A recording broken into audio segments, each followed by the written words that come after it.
go ahead and get some music playing. Post in the Discord. Get YouTube chat pulled up. And then we will be good to go. Man, I made a thumbnail for yesterday's live stream, and I kind of want to start doing that more, like with my normal streams. I feel like it's a fun way to, or it's a fun thing to do. All right, so we are in a group. It's for a key that I do need. We're very far behind in the key pushing, but you know what? We can probably get some late season IO. It's very late in the season. I know this. Like, Legion Remix has gutted all the players and, you know, Fellowship's out and stuff, but I still think there's time to get, like, at least a respectable amount of IO. And I definitely think, like, we could push up to, like, plus 19s at least. And, it, you know, given that we can form the groups, we could definitely get to plus 19s. Not today, obviously, but, you know, over the next few weeks. And, you know, I've decided that that's what we're going to be working on stream is instead of working on tanking all this nonsense, like random healers, fellowship, instead of all of that, we're going to shut all of that out and just focus on trying to get our Mistweaver's IO to where I believe we should have it, you know. So let's go ahead and port to Tazvesh Streets. We're starting off, you know, this is kind of the second time I've done a key since we got this character to 3K. Like, I've barely played this character, sadly enough. And you know, that has definitely kind of put a hamper on how much IO it can have. But I do have it sitting at like 3,300. It has most of the 15s done. I think we're missing what, like two 15s, which is, you know, pretty good. We're getting close to where I'll have resilient 15. So yeah, we're just gonna try to get that. Just try to get what we can done today. It's gonna be a chill stream. Other than the stressful keys, hopefully we can get to a stressful key level. But starting out with plus 15s, it's not going to be too difficult, I would think. You know, fingers crossed. But, you know, we did our stream with Vlad, our co-stream with Vlad yesterday, and it was a lot of fun. We're pushing, I'm playing a DPS character, he's playing a healer, and we're going to try to push those characters as well every Thursday. That's going to be our schedule. We might even have to stream like a Saturday or a Wednesday for Thanksgiving week. But for the most part, that's going to be like our Thursday plan is playing with Vlad, playing that Frosty K, and just having a good time. But every other stream we have, we're going to stream some Mistweaver. Also, I do want to take some time before the beta comes out. I want to think of some, or once I get into the beta, I want to think of some really cool Mistweaver, what are they called? Emotes. Like, I want to make some more emotes, like maybe one about the new talents, like the new Apex talents look pretty cool. I don't know, maybe like a Way of the Crane, Way of the Serpent emote for, you know, if we're streaming a Way of the Serpent key or something. That could be fun. Ooh, am I in my raid build? Hold on, let's check. No, we are Mythic plussed up. Okay, let's get the music playing in my ears. Let's just blast.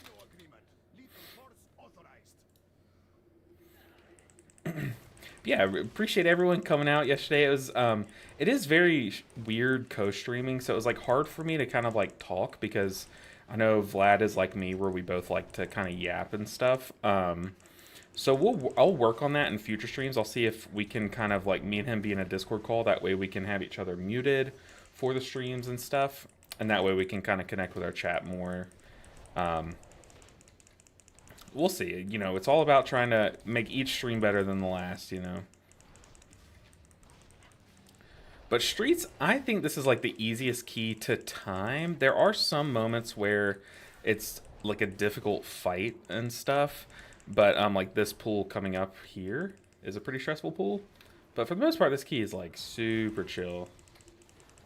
The timer, ever since they nerfed this key at the beginning of the season, it has just been kind of a joke. Okay, I'm gonna go ahead and Chi-Ji this pool. I've also been, we're progging on Dementius, Mythic Dementius in my raid.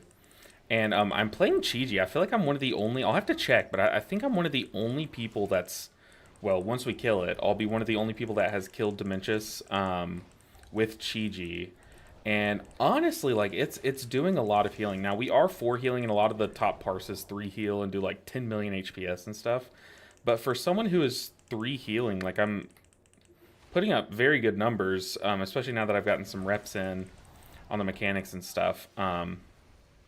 So I am very excited to get the Dementious kill with Chi-Ji and see how well we can do. Ooh, had a beam splice. Yeah, I'm kind of surprised at how good Chi-Ji is on the fight. Now, there are some moments in that fight where you're kind of like forced off melee because it's, you know, if you haven't seen Mythic Dementious, basically the gist is it's one of those fights that like, oh, I just kind of got slammed by that. Let's just go in Revival, and I need to Soothing Mist this guy for the mitigation. It's one of those fights, Dementious, where every single player has an exact place they need to stand at multiple different points in the fight. And unfortunately, a lot of those points are off of melee, which does make Chi-Ji a little weird in those moments. But for the most part, like, it's still pretty chill. Okay, I'm realizing that I don't have my Mythic Plus Trinket on, which is kind of weird. See if we can get back into melee here.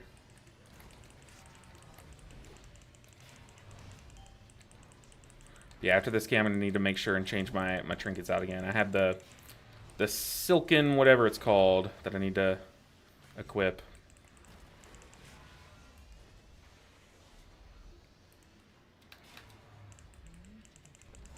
Ah! I keep choosing the wrong way to go around these beams. Oh my goodness. As I say it, I choose the wrong way.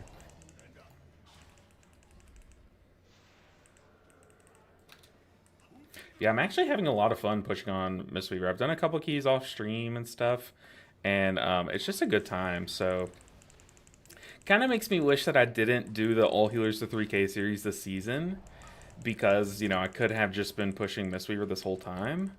But I don't know. You know, I say that, and then I'm like, no, that series is just way too fun to do.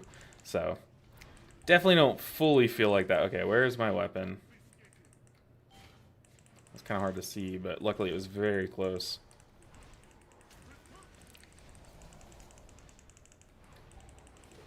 Yeah, it would have been fun to just like hardcore push one season. I think I'm going to do that in Midnight. Now, the downside is I don't know any of the dungeons in Midnight. A lot of the, like all of the returning dungeons, you know, the ones that are from Tiers Past and stuff, I didn't play in those seasons. So like, for example, I played in Shadowlands, so I know Theater of Pain. I know the Tazavesh dungeons. Like, I know, you know, I know the ones that were in Shadowlands.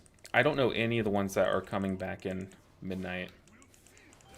But even still, like, I do want to kind of just, like, hardcore push on one character in Midnight. See if we can get title, you know, get into a push group. Because I keep saying I want to do that, and then I just don't.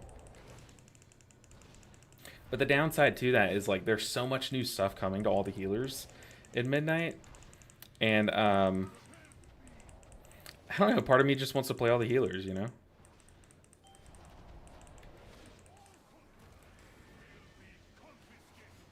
Okay. I always feel like this boss just has way too much health. But a lot of tanks like to pull those 2 mini bosses in to the boss, so that you have stuff to funnel off of. And it feels just more like time efficient when you're fighting it.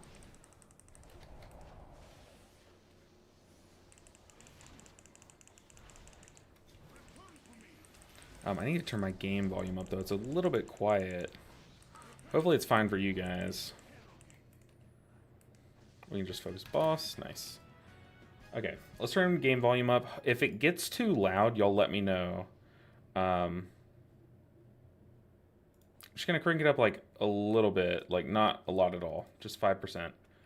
If that's too loud, help a brother out. Okay, I just used Tiger's Lust. Probably shouldn't have.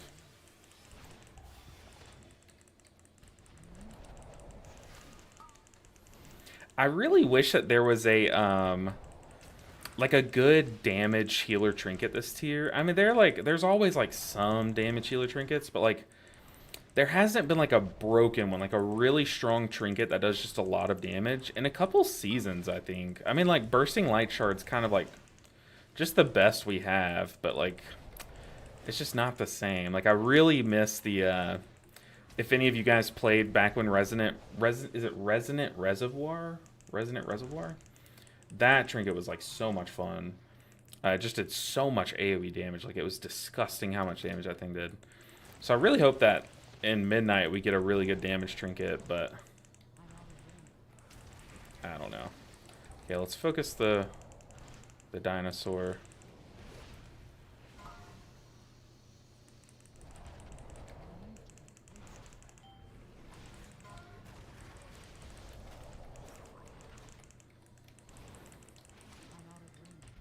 Whoa, whoa, LB, what happened pushing this late? How are the dungeons? Yo, what's up, Granola Berry? Also, Granola Berry, I'm pretty sure yesterday you had stopped by and typed something, and I don't think I caught it in time.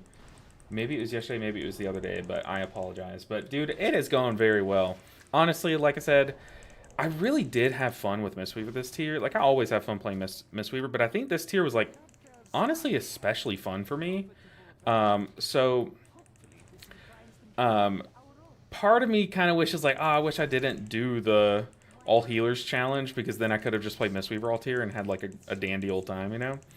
But now we're getting to the best of both worlds. I've kind of made a decision, like, what am I going to be streaming this late into the season? Will I go hop onto Fellowship? Will I don't know, play that new other survival game that just came out, you know? Or will I push all the healers to 3.5k? I don't know, but I've kind of settled.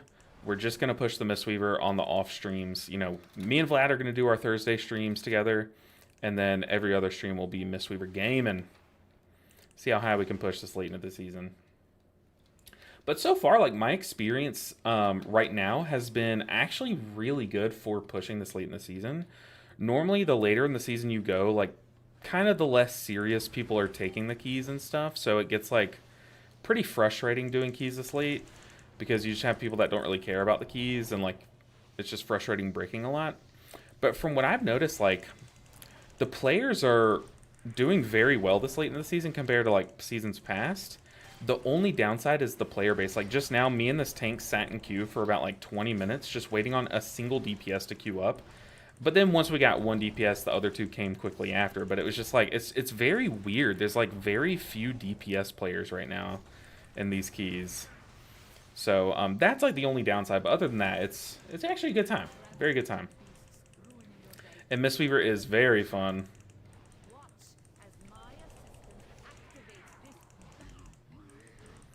Now, Streets isn't one of those keys where I'm going to have to, like, ramp up a lot. Like, I can kind of just sit here and do my base rotation a bunch.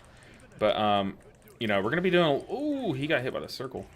We're going to be doing a lot more difficult keys today. Let's go into Diffuse Magic and Dispel. We have Revival, too, if we need it. I'm going to stick on Alcrux, try to get him dead. I'm going to try to touch a death before his next mechanic. Nice.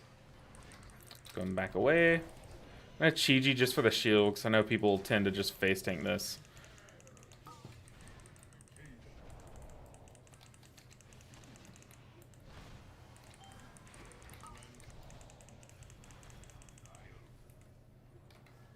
I'm going to give this to the Evoker. You've earned it, buddy. Go crazy. Get your damage buff.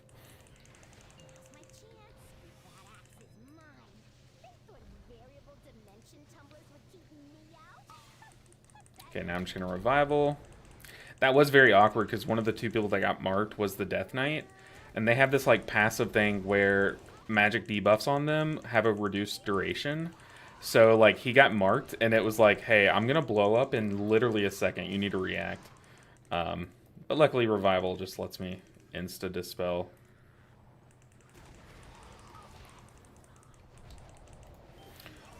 I shouldn't have Tiger's Lust of that one. I usually like to let the chain sit on me if I'm not really in danger of the orbs. That way people have something to kind of, like, funnel off of onto the boss. So I probably should have just, like, let that chain stay on me, because I wasn't really in any risk. It's like this one I'm just going to let kind of sit on me.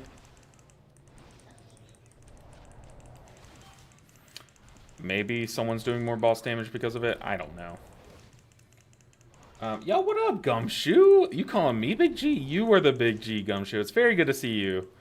Very nice to have people coming back this late of the season. Also, especially with me having been on vacation like all last week, you know, I was very stressed to start streaming again. Oh man, I almost just ended. But I appreciate everyone coming in. Gumshoe, I also saw you popping off yesterday in chat. I mean, it was very hard for me to kind of tell who was chatting where because of how the whole multi-streaming setup is. But I think me and Vlad started to figure it out later on. So, you know, next Thursday once we do our co-stream again, I should be able to like read y'all's chats just fine. Thinking of getting back on my main Mistweaver. I've just been trying both resto specs and having a blast. You know, Granola Berry, you say that. I have been too. I was really struggling if I wanted to like go for a big push on the Mistweaver or if I wanted to go for a big push on the Resto Druid because I have a lot of fun on the Resto Druid right now. And also it's just, you know, meta defined. It's just better. People see it as a better spec.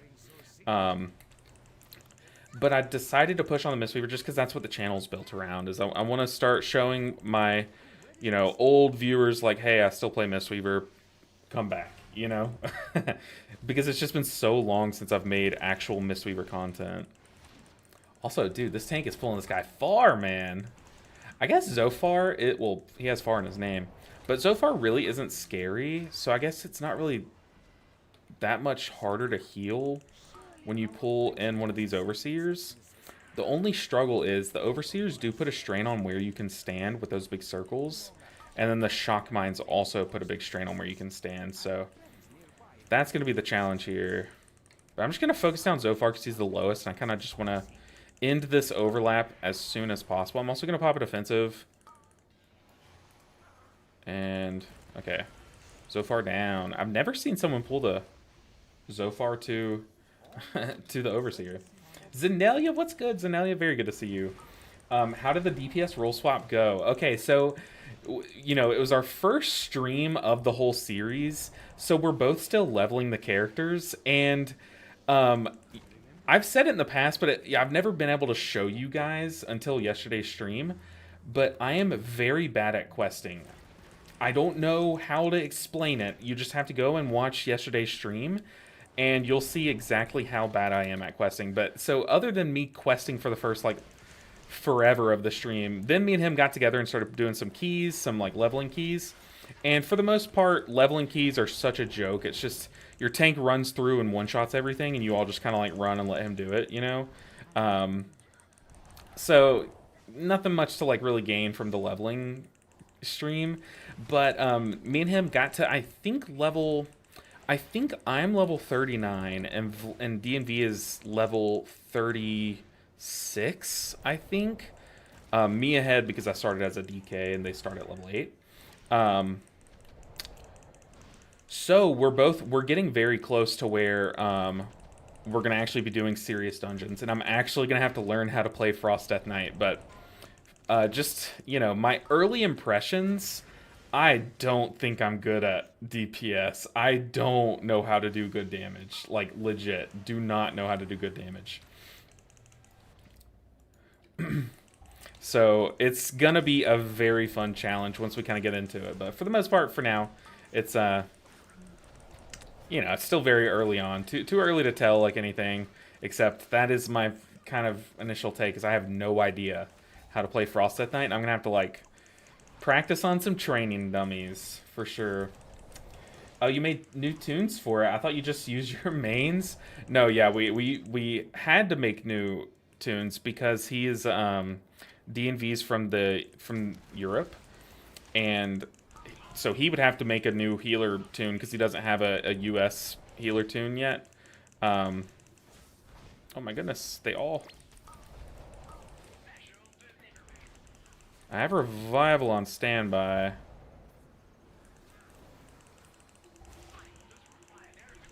It's just Tiger Palm away.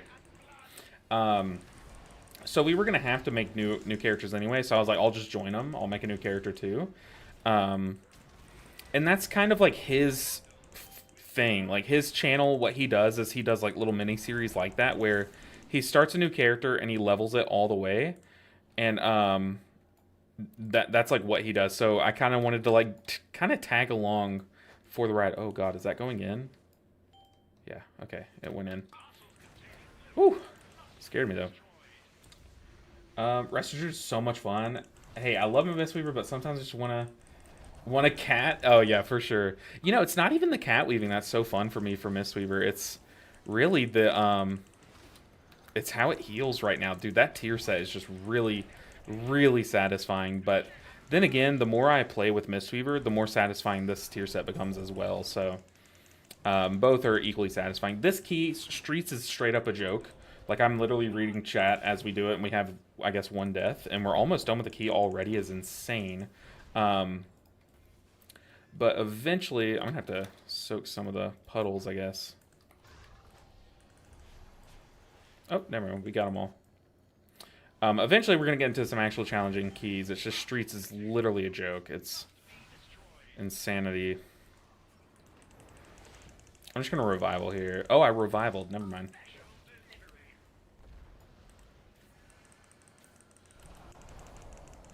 Just tiger palming through this damage. But I'm working right now on a video. I'm gonna do a kind of analysis of all the healers on Midnight.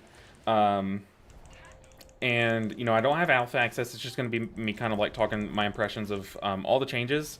Basically, what it's going to be is a who's the winners and losers of healing in Midnight so far, like based on the changes that we've seen. And so I've been like studying all 7 healer specs changes, and really want to like make my list and what I believe are the winners and losers. But that's why this question is up here today. I want to hear y'all's input. What, based on what you've read about or seen about the healers changing in Midnight, what would you consider as the biggest loser? Like, what spec is seeing the most like kind of long-term damage? You know what I mean? In your opinion. Oh yeah, I love current Resto Druid. I was really considering doing it, but I was like, no one wants to watch me stream Resto Druids. That's kind of what decided it for me. Let's see. I don't hate it. I feel like you have move room in that corridor for the mines. Yeah, it wasn't that bad. Honestly, pulling to Overseer was pretty chill. Maybe in the future... Oh, how did we lose the warrior? What on earth? I should also pay attention, because... I think in the future, if I was like in comms with this tank, I would say let's do that same pull again. But instead of pulling Zafar to the Overseer, we should have pulled... What on earth are we losing people to? The tank should have pulled Zafar, and I should have ran ahead and pulled the Overseer back, and we should have met in the middle. Because I feel like where we got to was kind of an awkward spot. The guy's saying to start RP, but we're not all here, so...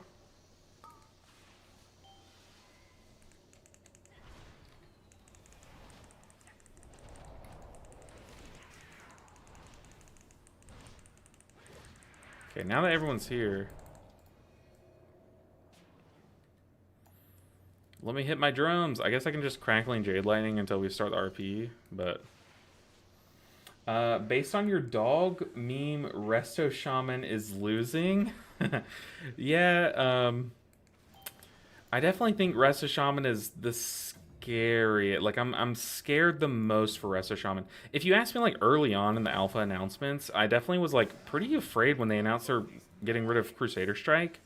But I think the band-aids they've been slapping on Holy Paladin in the alpha are actually really good. They're very like sturdy band-aids, you know. So like how they're buffing Holy Shock and Judgment and stuff in its place and like reducing their cooldowns. It's gonna still have that same flow. It's just you're gonna have 2 builders instead of 3. So I think it's gonna land on its feet.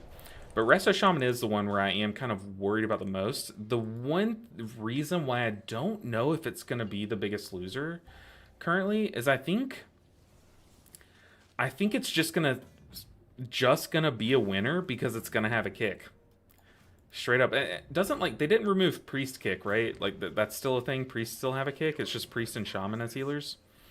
But yeah, Resto Shaman being one of, if not the only healer that's gonna have a kick, is just, it's gonna make it a winner. Like, not a winner, but at least middle. So currently, my plans for this video, I have Shaman kind of in the middle because of that. Like, all of its changes are kind of like question mark. Like, Tim Allen going like, her, you know, that sound effect. But then the whole it has a kick is definitely a big dub in my opinion, because having a kick almost single-handedly made it the meta healer back in Shadowlands. You know. Oh, I should not be doing this. What am I doing?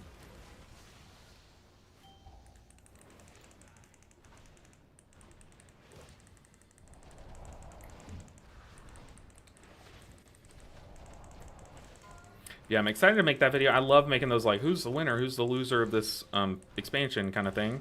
And I do want to make this video before I even get into the beta, so that way once I test all the healers on the beta and see all the beta changes and stuff, and that's going to start next week, by the way, is the beta. Then I'll make a follow-up. Like, now, having tested all the healers on the beta, what do I think are the winners and losers, you know what I mean? So, that's kind of the plan.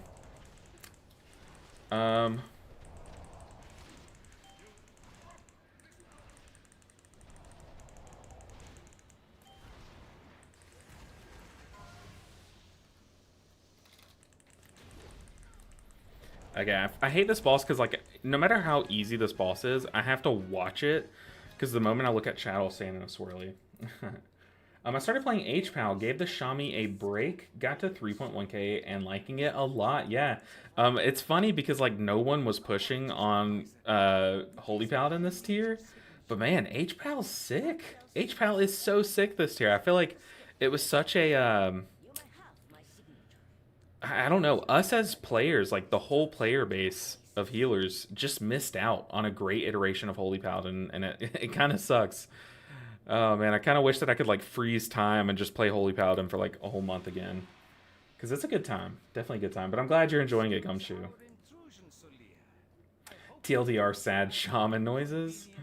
Is he a Frost DK main that can give you tips? So he's a melee DPS main. I think his main currently is Fury Warrior, I want to say. However, he plays all the melee DPS really. And he'll be able to give me, he's been giving me tips already as we go, kind of just like very general tips right now as we level, because I don't have like all the talents unlocked and stuff. But yeah, I'll be like asking him questions like, when do I use this spell and stuff. Like I want to kind of learn just as I go on my own as much as I can. But, you know, it definitely will speed up the process with me asking questions. So that's kind of like the gist. And if, oh, I just went back through, what am I doing? And if he has questions about he's playing Holy Priest, if he has questions about it, like, he'll ask me and stuff. So it's just a good, like, vibey time, honestly. It's really fun role swapping. I didn't think that little dynamic would add, like, as much as it does, really. But it definitely does add a ton. Where are we going?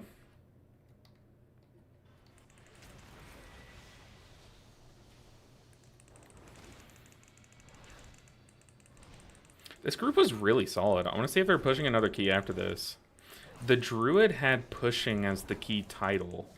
But you see what I mean about this dungeon? Dude, the timer is so free. And there's like 12 different little iterations of the same route that you can do. That all are just like very good routes. I think we just go triangle here. Like a delayed triangle. Yeah, Streets is just kind of a joke of a key ever since the very early season nerfs.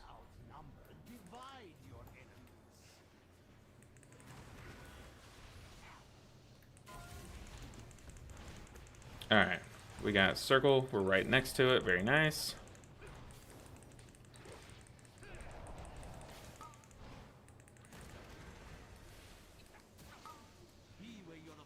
That's so weird, it teleported right as I started my thing. We need to go square then triangle. But he teleported right as I started my lightning.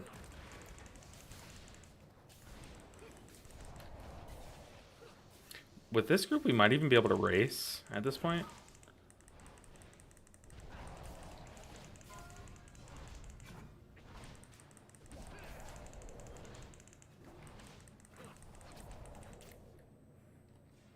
Tank's like, I'm on it.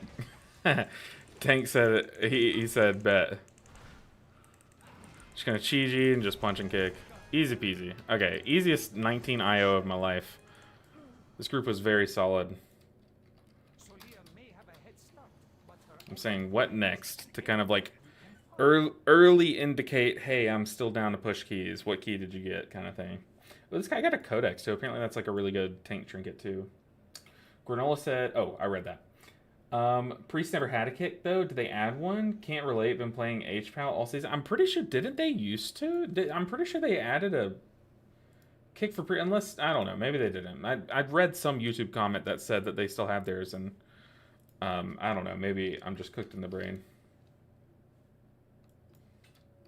Ooh, perfect. So one guy has a Flood 17, which will be a fun key. The other has a Priory 15, which would be my Resilient 15s.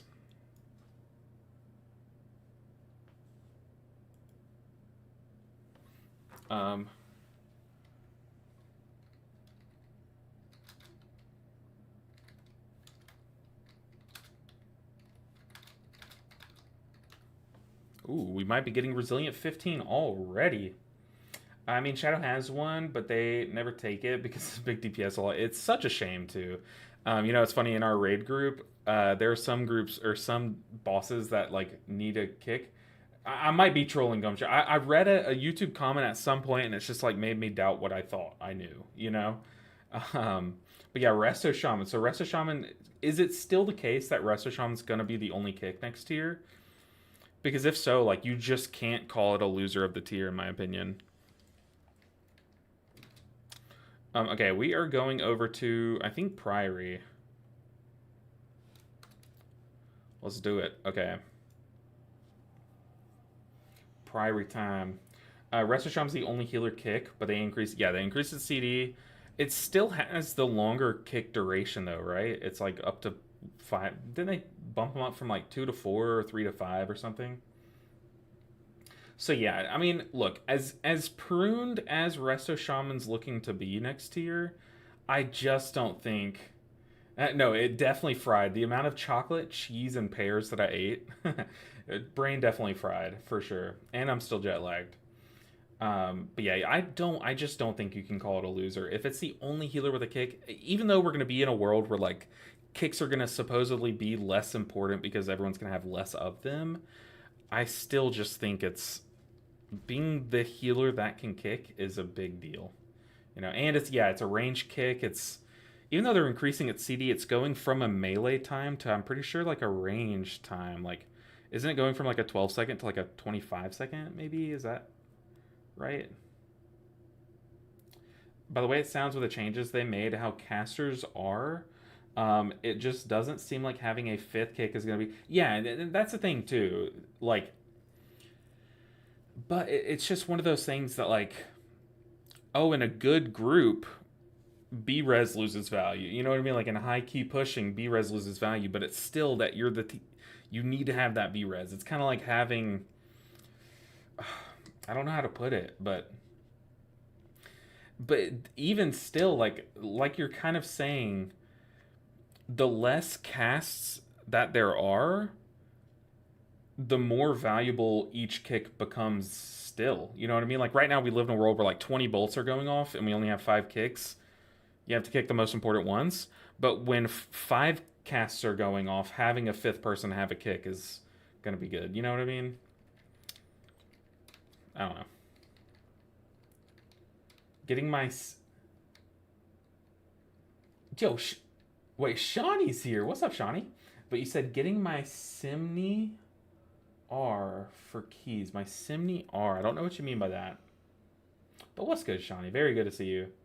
Also, is there a delay still on when you guys type something and it pops up on my screen or on the screen down here? Because DNV was telling me yesterday that that is a thing, and I want to try to fix it. 100% in pre-mades, it's going to be really good, but a lot of the people it really affects is the top 1%. Yeah, I agree there. 100% agree there. It looks so boring to play though. They have like 2 buttons. But, hey, okay, you say that, Zanelia, but back in Shadowlands, there was a tier where Frost Mage had legitimately, I kid you not, it was you pressed three buttons, maybe a fourth. It was legit in a world where everyone had 20 keybinds. Frostmage could have gotten away with 4 buttons keybound, and it was so much fun. So, I mean, you know, people still like playing Tetris, and that's a 2 button game, you know? Losing kicks as a healer is going to feel so bad. The thing is I don't think I'm going to hate it as much as one of the specs losing it, unless Resto Shaman becomes meta specifically because they have a kick. And a lot of people are like, oh, that would never happen. It has happened in the past. It literally was the case in Shadowlands before Vesper Totem was even broken. Like, it was Resto Shaman tier just because they had a kick. There was like a time period between when Holy Paladin's Venthyr ability got nerfed. Whatever it's, I can't think. Ashen Hollow got nerfed, and Vesper Totem was like really strong. That Resto was specifically just meta because it had a kick. Like, that has happened. So hopefully that's not the case. Hopefully, if they're meta, it's because they're good. You know. Sorry, I have dyslexia. You know what? Me too. Me too. But Resto Shaman, my Simni R. Oh, Shami, like Shami R. I see where you're coming from. But it's going to feel so bad not being able to kick important stuff when the rest of your group is derping around. Okay, it is going to be annoying, and like there will be some wipes and stuff and some key breaks that are just going to disband after like a big cast goes off to kill everyone. But it's kind of like if it's out of your hands, it's out of your hands. It's kind of like if my tank dies to a tank buster and we wipe here on this first pull because the tank dies before we even pull it. You know what I mean? So it's kind of like a... Do you really... we're going to think about it because we're coming from a world where we have kicks to a world where we won't. So we're going to notice that loss. But imagine if we never gained a kick to begin with. You know, we just wouldn't know what it's like to not have a kick, or to have a kick, you know? So, I don't know. I think it's going to be... That aspect of Midnight, I don't think it's going to be as bad as it seems to me. Shaman's your new main? You're better at this one? I mean, Shaman's a good time. Honestly, Shaman's really cool right now. In current WoW. Okay, let's mess up some guards. Soliman. Ooh, dude, this tank has some tech, dude. I don't really trust that. I'm going to go ahead and defensive. We're going to have to cocoon the guy that got rooted. But I kind of like tanking the boss here, or the mini bosses here, because you have... You can just, like, I guess, fall off the ledge if you need to LOS. But is that better? Let's go and stun. I'm just going to focus this sharpshooter. I'm going to stop talking so I can really focus on this knight that's about to shout. He says as he hops in a root. It's okay. We lived because LOSing is actually broken.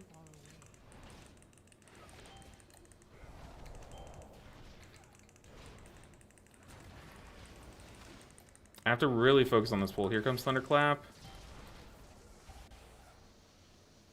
It's disrupting shout. I'm just going to spin for it, and then back to channeling. This is my first time seeing this pool be pulled, like, be tanked here. I'm kind of thrown off. Like, I'll admit it. Like, I was kind of thrown off on how the movement, because I definitely have, like, so many reps of, like, moving behind the pillar this way that I kind of just, like, lost sight of what I was doing here. But it worked out. 0 deaths. We take it. How is the game sound, by the way? Is it too loud for you guys? I did crank it up just a little bit, but when you play with game sound as low as I do, a little bit is a lot, you know, so. But I think I am higher than most on a lot of the changes. I definitely think Midnight's going to be a good time. I'm not really too worried about a lot of it, like a lot of people are.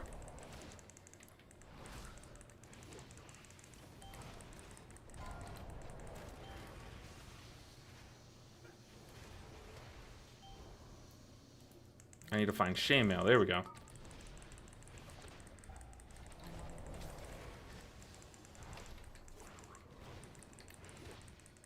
Got both my defensives. One thing that I am kind of worried about is it's going to be really weird having diffuse magic just be a passive baked into fortifying brew. I feel like that's kind of the change that I'm looking forward to the least as a Mistweaver. Because just a good example, they might not make these mechanics a thing in the future because of that, but think of Dawnbreaker. You know those ads that the mini bosses that put the Stygian seed on you? Those types of mechanics where it basically is a magic debuff that's kind of like a bomb on you. And why I think those are going to be a problem in the future are if you diffuse magic those back on the caster, the bomb still, it'll go back onto the caster, so that ring goes onto the caster that put it on you. But it gets really awkward because the bomb will still blow up on your ally. So then all of your melee DPS, your tank, they have to just stand out of melee until that bomb explodes and get back to it. So I am worried, like, what if you get something like Stygian Seed on you in Midnight and you go to press your defensive so you live, and then, you know, you just send it back. Like, it is nice having Fortifying Brew and Diffuse Magic both being two different things, you know? So that is kind of my number one thing that I'm not looking forward to the most, but that's, like, nitpicky. That is definitely nitpicky. And, you know, it could be that they have thought of that and they won't put mechanics like that into the game because of all the defensive pruning and stuff. Yeah, like I said, I am definitely higher than most on the changes. I just Chi-G'd, so it's kind of a yikes. I feel like I just don't have a time to check chat. I see you guys absolutely popping off, and I really appreciate it. You guys know me. I love reading chat, and whenever I get behind on it, I always catch up. So I appreciate all y'all's input. I know we're literally having such a great conversation right now. I just can't read it. So keep it coming, and eventually, once we get some downtime, or if it makes it till after this key, then I'll catch up on it. But I think once we go this mini boss, I should be able to just blast, but we'll see. But I appreciate you guys so much. Y'all have no idea. I know I missed a chat from the Dog Watch. What's up, Dog Watch? Also, first time chatter, Dog Watch. Hopefully I didn't lose you in all that yapping I just did. I've mained Resto Shaman since Shadowlands and thinking about changing mains for Midnight. Was a Holy Priest 20 years ago in vanilla. Dude, that's crazy. But really undecided. On what I really want to play at Midnight. Yeah, I think a lot of people are undecided right now, which is kind of a good place to be in. You know, it's still so far away. Literally, what we see now in the alpha could just not even make it to the real game. So there's just so much time for things to change, right? So I am decided. Obviously, I'm going to play Mistweaver, but I think you're in a good spot being undecided. That just means that your options are still open. You know what I mean? And depending on how things change and evolve, ooh, that guy got crunched. But depending on how things like change and evolve leading up to the release, you know, you could make your decision there. Also, we did so much padding, and by we I mean almost specifically this Frost Death Knight. Usually, if Amia dies that much later than all those little ads, that means that your group did a lot of padding. You want to use those little ads to funnel onto Amia if you can. So that's why I don't spinning Crane Kick, because that would be padding on the little ads. And instead, I try to use the cleave that I'm getting from the little ads to get more Rising Sun Kicks on Amia, and that's kind of how I like to handle that pack.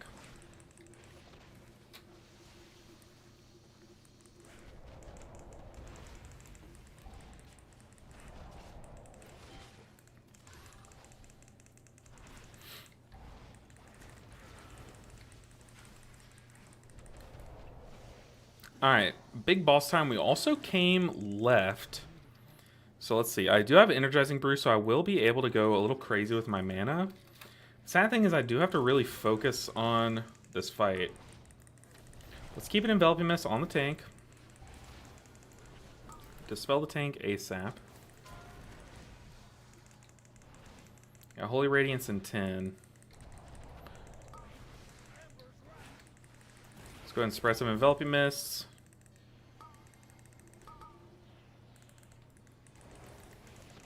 And now that we have all these hots out, all these healing modifiers, I can just Tiger Palm. Extend the hots with Rising Sun Gates, just Tiger Palm, Holy Radiance away. It's literally a joke. Mistweaver is so good right now, and it's all due to Tiger Palm. Just go and use a Lightning Charge, because I am about to overstack. A Divine Judgment coming up. Let's go ahead and envelop him as the tank. I'm going to do a Vivify 2. Got Spear coming up, followed by Holy Radiance. Do a revival there because we were kind of forced out of melee. And that was the nasty overlap of the Radiance plus Spear damage kind of all hitting at once. Just gonna go ahead and cocoon the tank there. That was a little sus. I noticed that he does have 2 survival instincts ready. I don't know what he's holding him for. Maybe WoW 2. Maybe just Midnight. But just want to make sure he's safe.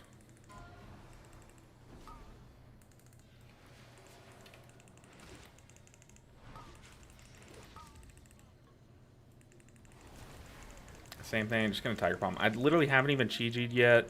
Haven't even Shayluns'd yet. That's how crazy Mistweaver can be. Just trying to keep the tank up though. Gotta keep that Enveloping Mist on him. Gotta dispel him ASAP.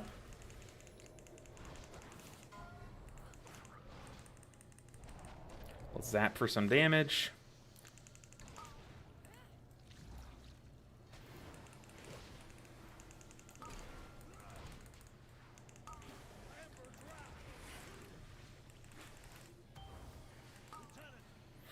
Get some Enveloping Mist spread. Bang. Bang. Dude, Mistweaver is so much fun, dude. Oh, I missed it so much. Let's keep it hot. Actually, I'm going to Life Cocoon the tank. Just cuz. That way he also gets to use the shield kind of going as he gathers this first pack. Upstairs, if the cocoon lasts. Okay, it didn't. I thought we killed a little quicker. There's like a 10-second delay, which I think is the minimum. You can have a 0-second delay on Twitch as far as I know. I think you can if you're a partner. I know they allow... Usually if it's like something cool like that, you have to be a partner, which is very much out of the cards for me at this moment. We are very far from Twitch partner. But, maybe one day. Here come the tolls. We can just zap these away, and then actually I'm going to Chi-Chi now and pop it offensive because I got targeted. Let's go and stun because those casts were going off. Kick that cast.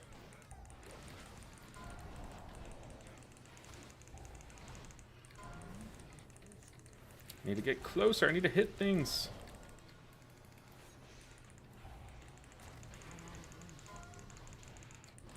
I just need melee. Ugh.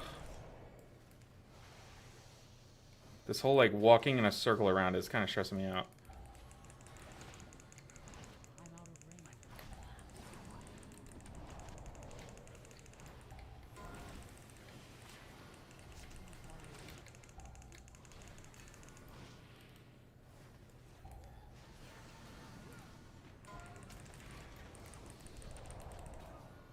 Okay.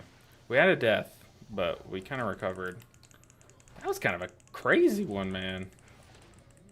I definitely could have played that a little better, but I should have been watching my tank. I was watching the casts, and I should have been watching the tank and just trust that more the casts were going to get kicked. Because we did a good job about kicking all the bolts, but I think a few went off, and that did kind of help contribute to the deaths that we had. Saving Rising Sun Gate, because now I need to spread.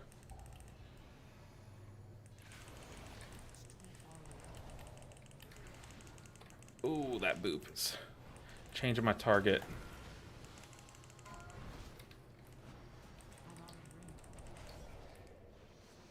Okay, we're okay now. I need to Soothing Mist this guy. So he had 2 bolts going his way. That's all I had was a little bit of mitigation from Soothing Mist.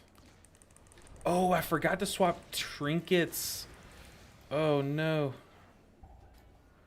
Oh, man, I just went to shield everyone. I just don't have the shield trinket. I need to remember to do that this key. That's a big oopsie. Might have to just Chi-Chi here. No, we're good. Oh man, that sucks when you go to like when you're relying on something to happen, you just don't even have it equipped. That sucks.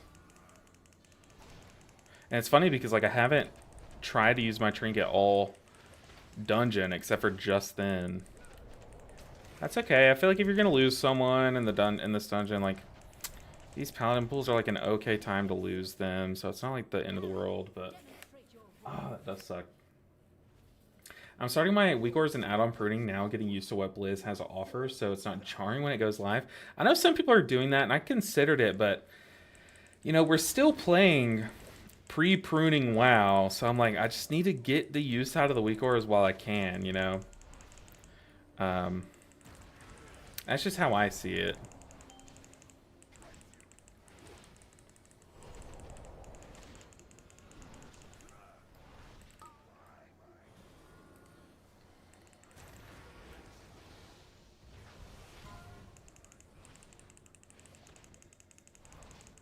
Tanking in the middle is pretty interesting. This tank has some like pretty cool little innovations.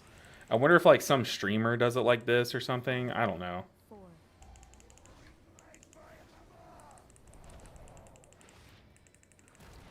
Ooh, now the tank's going that way.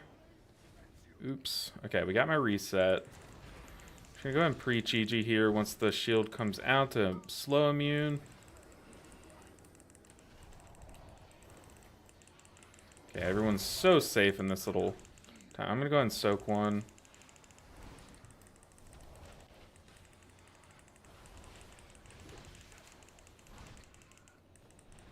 I need to start shooting these toward the center. I'm so used to people like staying on the edge, but our tank is pulling back to the center. I should be used to it by now, but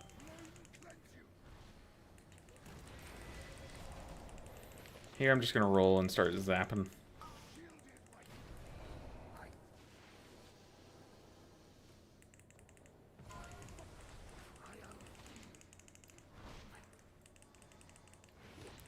All right.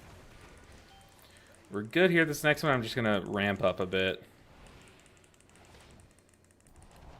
Let's go and get some renewing this out.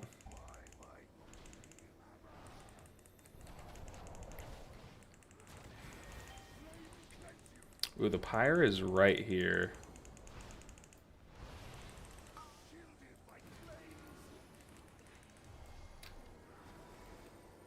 Did not like that. I hate when people soak before. It always stresses me out.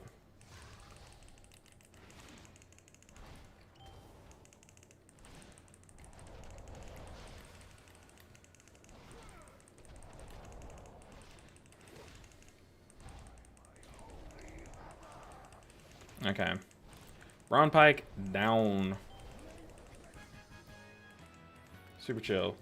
Imagine if like mechanics like that happen as you're killing bosses. If you still had to do them, like what if that bomb just like stayed there? Let's see.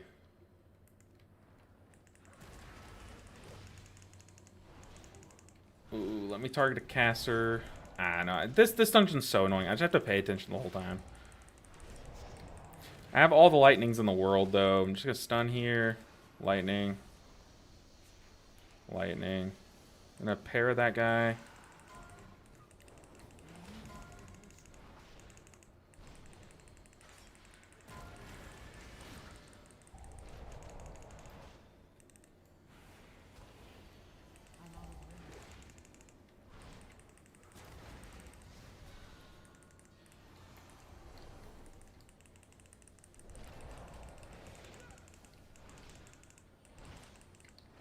Dude, Tiger Palm is so crazy.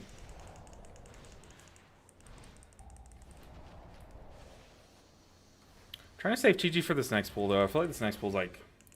The healing profile required on this next pool always scares the mess out of me. Like needing big single target and AoE at the same time. Very sketchy.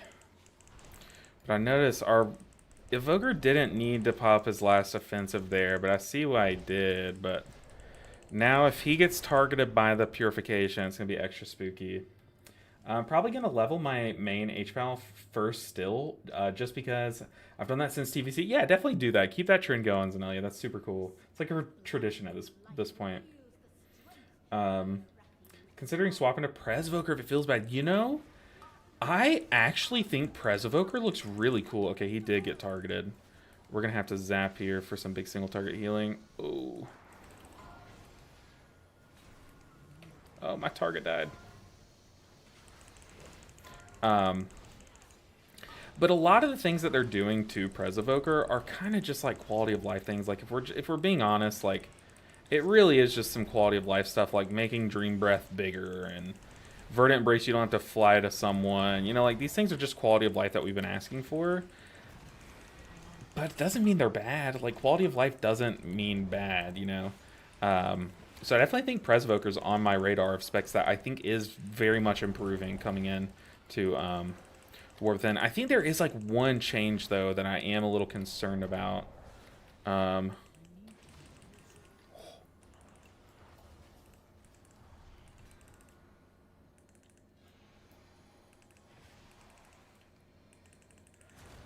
I can't remember what it was though.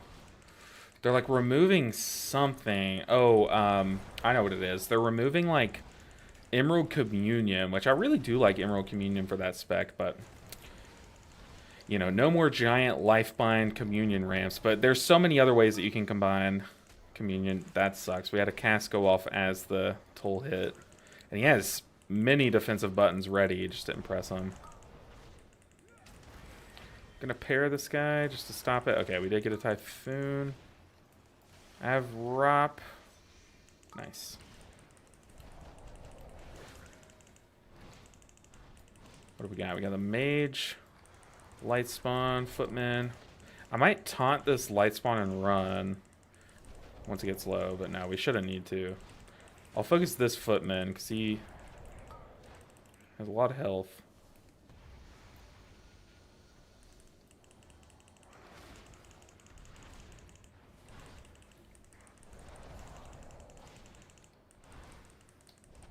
Alright, Mr. Tank. This tank has some cool innovations, so I expect a cool route once we've made it up here.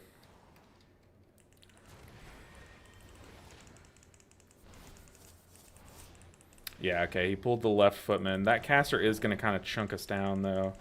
I don't want a Chi-Ji here, but actually I kind of do. I know that literally makes no sense, but I kind of want to heal Braun Pike without Chi-Ji and see if I can.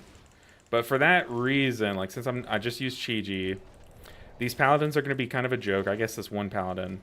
But I'm going to save my defensive. So if I get targeted by anything sketchy, I'm just going to have to face tank it. So we have to calculate for that. Here's Toll.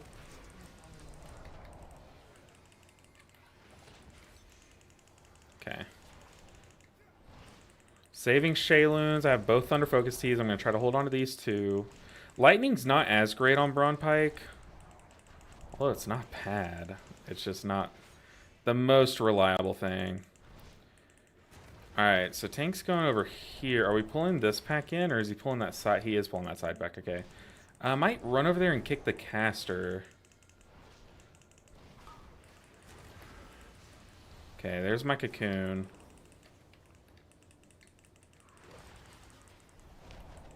So we had some sketchiness go off. We had some Footmen die as that purification went off. But now I'll have Chi-Ji kind of on the tail end of Braun Pike. Maybe even as we pull it if we kill this pack quick enough. Which is, we'll take it.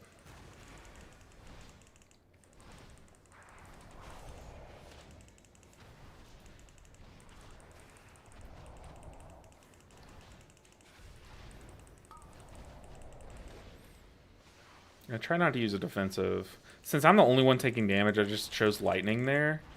So because it would all funnel into my health bar. I need to reset this kick. Very nice.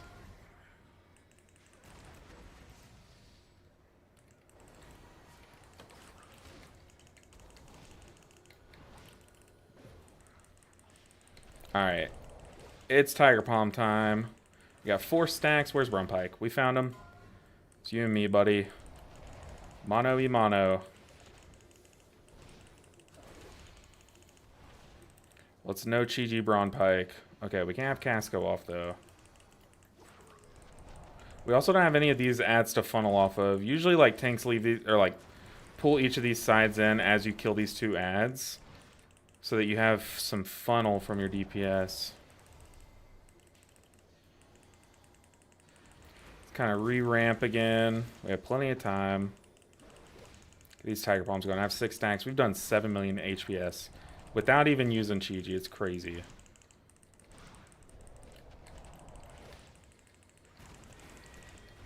Let's get our ramp going again.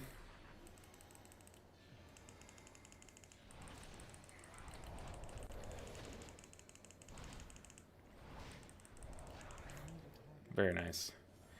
6.69. 6 point nice. Love to see it.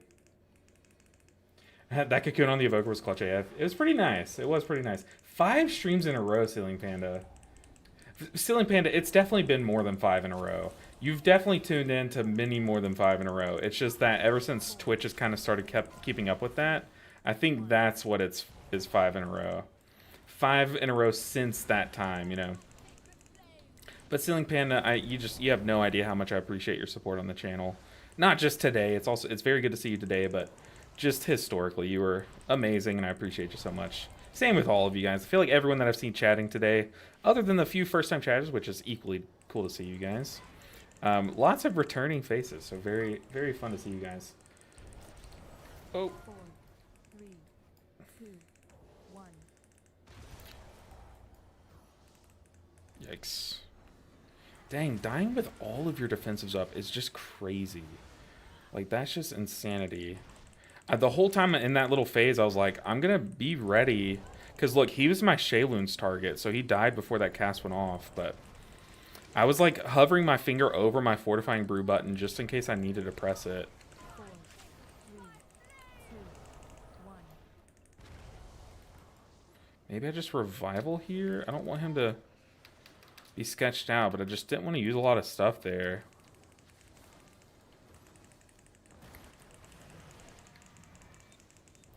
I'm just going to ROP under our feet, I think is the best way. We have Ursul's Vortex that's probably going to go down on the right. We'll have Death and Decay somewhere, so maybe I hold off, I guess. Nope, never mind. Take it back. No one used anything, including myself, so I can't blame anyone, but ROP's about to end. I'm just going to back up to be safe. See, dude, this tank, I like his tech. I kind of want to add this tank as a friend. He's very fun to do keys with. Rest in peace, Chi Burst. Who else is sad about Chi Burst leaving? I'm gonna pop Chi here for the shield.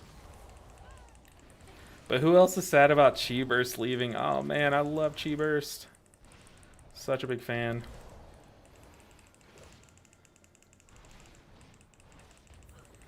Alright, let's see if these guys are doing another key after this too. This is a fun little push group.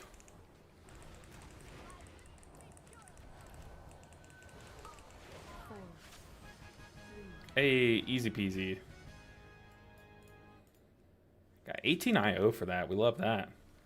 I'm gonna say where to. Tank said GG. Hopefully he's not done. I like playing with this tank.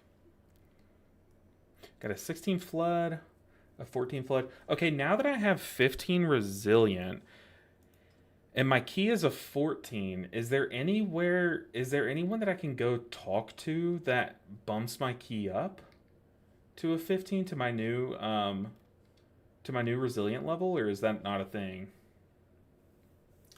Let's see. What's up, Nigeria? Key time. Let's go. Yes, sir. Key time. We don't have the best keys right now, to be honest. We're gonna let them decide where we go.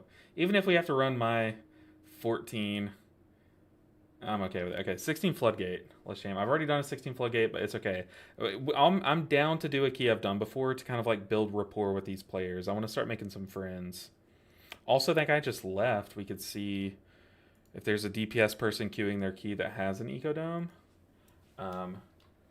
Maybe see if there's a 16 Ecodome queued. And I just misspelled that.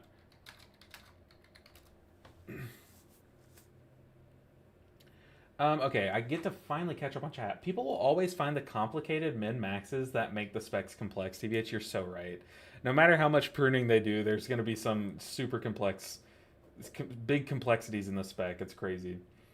Which healer's not losing in Midnight? Well, the thing is, like, Ceiling Panda, which one do you consider losing the most, you know? Let's see here. Okay, where did I stop reading chat at? Um, I'm waiting until we get what is on the alpha at the moment. The current versions are terrible, yeah, for sure. Na was here yesterday watching the duo stream. Okay, it was probably that because it was the duo stream, but it just for some reason Twitch notified me it was a first time chat. But it was probably you were chatting in the duo stream and it like there's some weirdness to it. But very good to see you, Dog Watch. Very good to see you. Mini boss shield claims another victim, and as always, it's the DK.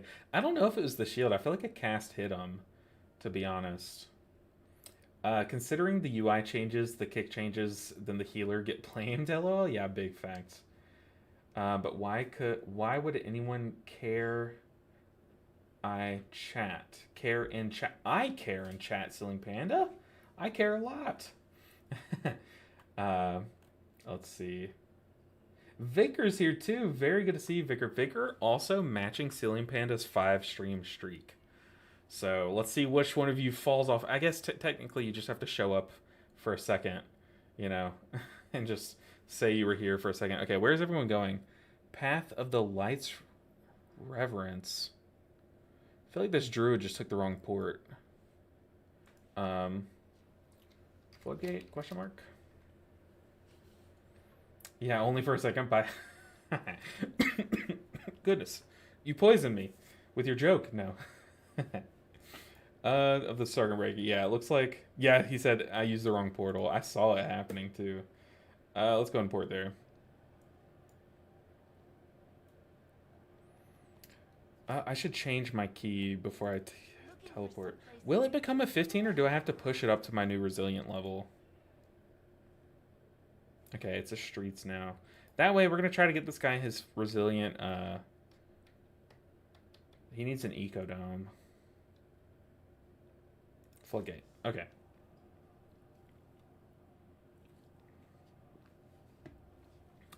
Conduit or Master of Harmony nowadays for keys? Master of Harmony by a lot, in my opinion. Master of Harmony is disgusting. Love your stream, by the way. I lately have not watched a lot of streamers. Shami, I really appreciate that. Or Shani. I mean, I might as well just call you Shami since you're a shaman main now. But I really appreciate that. I'll kind of like... I kind of said this a little bit in yesterday's stream, but I'll peel back the curtain a little bit.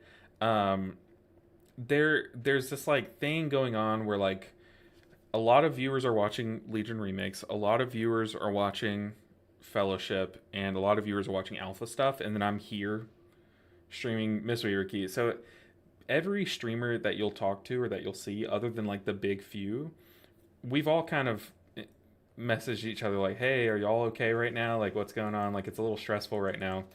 It's like that for all of us. So the fact that you're saying kind things like that you like coming back and stuff, I really appreciate it. Like, I really, really appreciate it.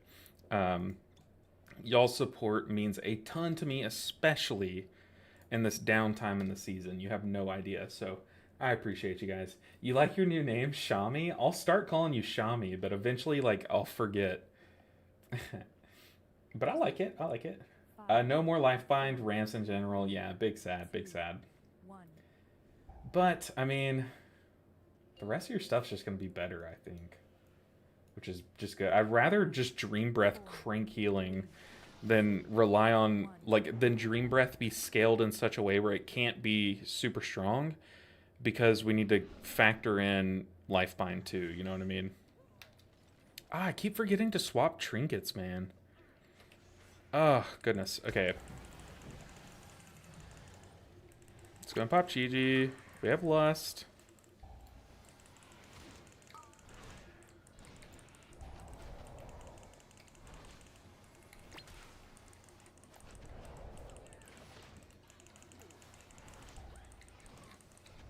Yeah, I'm definitely going to be adding this tank after this. I have a hunter friend and I have an evoker friend in my guild that both have kind of expressed to me that they do want to kind of key push a little bit, even if they both messaged me like months ago, and it's like this late in the season. Oh, we need to be on the Shredinator. We are not funneling. We are padding. This is what I mean by funneling versus padding. Yes, we did 35 million DPS, but now we're going to be here longer because of it. Like, we're literally wasting time by doing that much padding. So, it's how important funnel is. I'm here enjoying the stream as well. Goodness gracious, why am I dying? I appreciate you guys. What trinkets am I running currently? Currently, I have my raid trinkets on. I keep forgetting to swap to my living silk, my Lumithar's living silk. So I am running diamantine void core, whatever that trinket's called, and the antenna. Whereas I think I run the void core plus.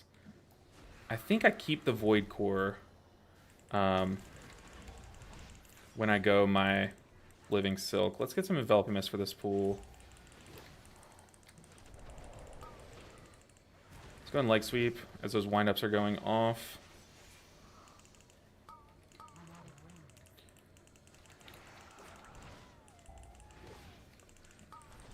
Okay. This pack always stresses me out, but what I tend to do is I tend to save my leg sweep for during windups, especially like there. That windup would have been a better one to leg sweep because I was rooted during it.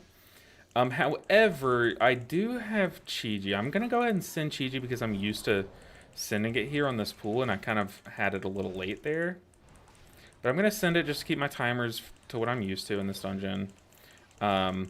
But Chi-Ji's really good on this pool because anytime I'm targeted by a nail gun, I just don't get rooted.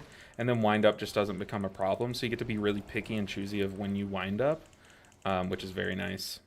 Or when you leg sweep, I'm sorry. But yeah, currently my trinkets are 2 like stat sticks. I'll kind of hover over here now. But normally I'm pretty sure... I forget which trinket I like to drop to pull in the shield trinket. Maybe I keep the void core over the antenna because those extra shields are nice. Getting harpooned, that's okay. I was rooted and I had my defensive, so I kind of just like let it go off.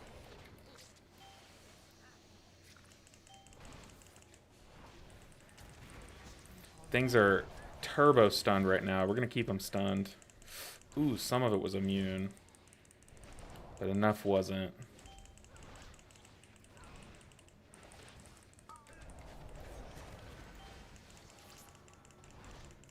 Get these guys away from their bombs.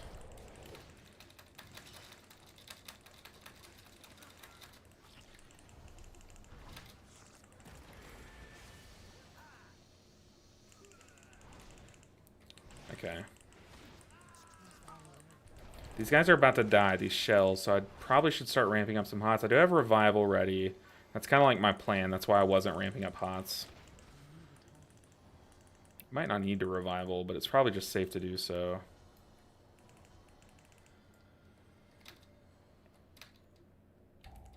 What have we here? I'm overstacked on Jade Empowerment charges, so I need to use those. This is very awkward placement of those 2 guys. Here's Shredation. Here's another Shredation.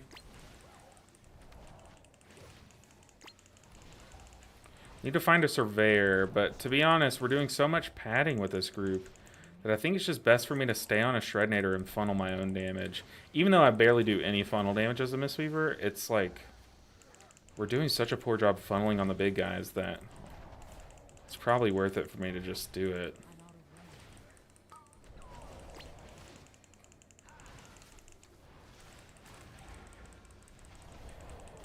I feel like Beast Mastery, it depends on what build the Beastmaster's going, but Beastmasters can do some very good single target damage. I don't know, maybe, I have no idea really what it's about.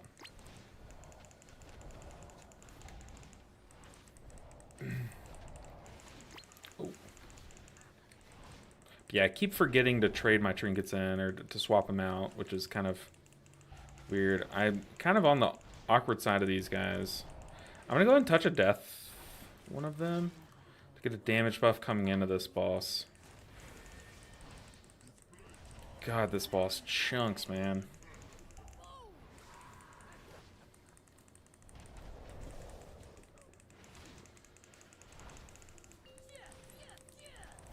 Okay, I have Chi-Ji, I have all my lightnings.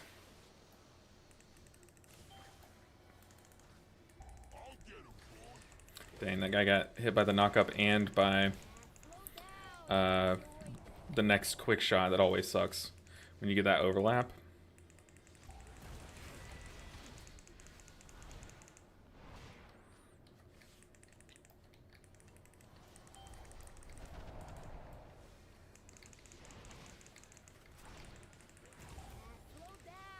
Needed a Chi-Ji soon just to kind of get like a good little hot momentum going. I'll probably do it as this next dot comes out. Ooh, we got 3 right here in melee.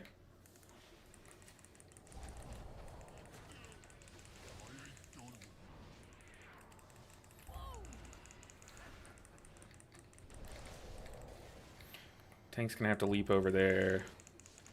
We got 2 over there.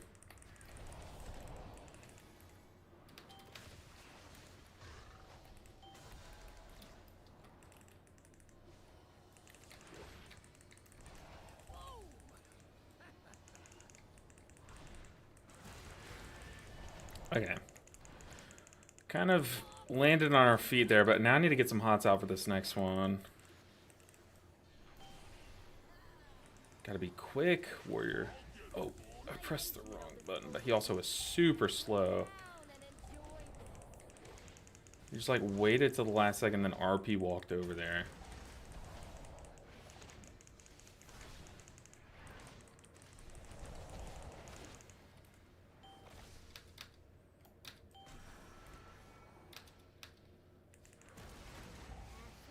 Okay, we got the warrior back. His death, I'll take the blame. That was my fault.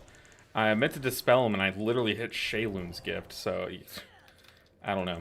And then I panicked and canceled the cast of Shaylun's gift, when really, if I would have just let the cast go off, he would have been healed, and then I could have dispelled him again. But no, I canceled the cast of it, and then just dispelled him anyways while he was low. That was just a bad play on my part. Just me being out of practice. Okay, we're gaming. I like my new name, but you make me want to try Monk. Shami, I'll have to call you Sha Monk then. So you'll go from Shani to Sha Monk, which isn't the worst name, honestly. But Monk is a ton of fun.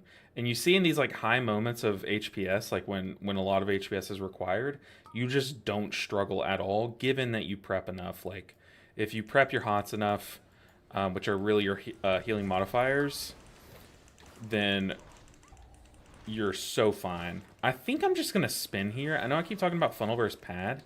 Really, there's not something you want to funnel on here. Maybe the snipers, I guess, or the RPGers. But, like, with everything so stacked here, we can just spin. I don't really know if it's fully worth it. I don't know the target count that we have, but I'm just sending it.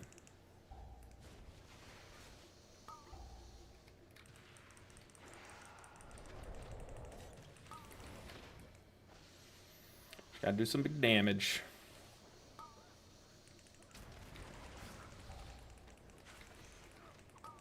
Got my Ring of Peace here. It looks like we've killed the RPGers, I think. Okay, now that I can actually count the number of mobs, we're swapping back. I'm gonna funnel onto this inspector. Kind of let the tank stack up there, dude. 23 stacks is crazy. Sorry about that. Alright, tank. Straight to boss. I like it. Also, perfect timing as the boss is walking away. That gives us plenty of space to kind of gather these mobs and stuff. After Shami, I will try Monk. You'll like it. You'll like it. But there is a little nuance to it. You do have to cast these enveloping mists before the damage starts. So, like, as these mecha drones are going to be dying, you'll see me spamming around some hots. Because the thing about Mistweaver is, like, yeah, you do need to punch and kick to do a lot of healing. But, really, the truth behind Mistweaver is that your hots amplify all of your healing. So you kind of have to get those hots out when you need the healing so that your punches and kicks will do the full healing, you know. I'm going to spin here. I need to not Rising Sun Kick.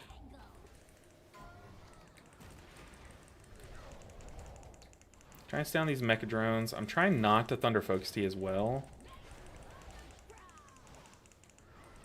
That guy's going crazy with that.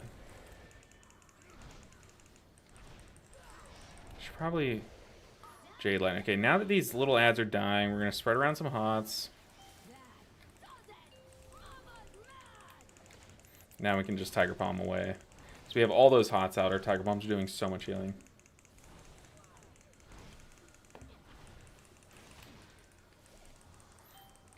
Very clean. Okay, we pulled more loader bots in here. These guys actually are scary. This is going to be a very efficient pool. Okay, staying on a Mecha Drone. Always focus the boss's ads, not the ads that you pull in. You need to be on pace with phasing the boss before he gets a shield. Gonna do a lightning.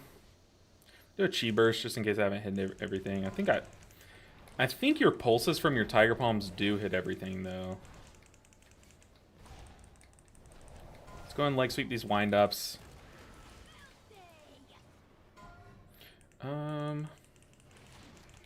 Spectre's 29%. I feel like that's the highest health one.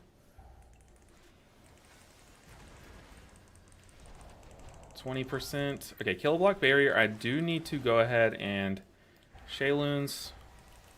Gonna go ahead and Chi-Ji. Oh. Let's go and throw out a cocoon. We have Chi-Ji for this one. Let's just get all that healing modifying going on.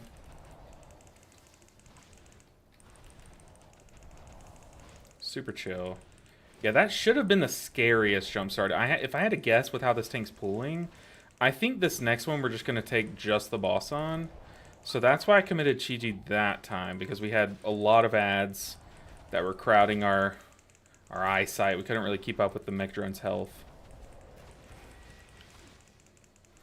Yeah, the way the tank is dropping these electrified puddles to it, looks like we're going for a 4-phase. But it's still very efficient because the tank is pulling a lot of ads into this boss. A lot more than usual. Usually your tank just pulls like one pack in at the start and calls it a day, but he pulled 2 little packs in. At the cost of us needing one more phase on the boss. Okay, I need to spread around some hots for sure.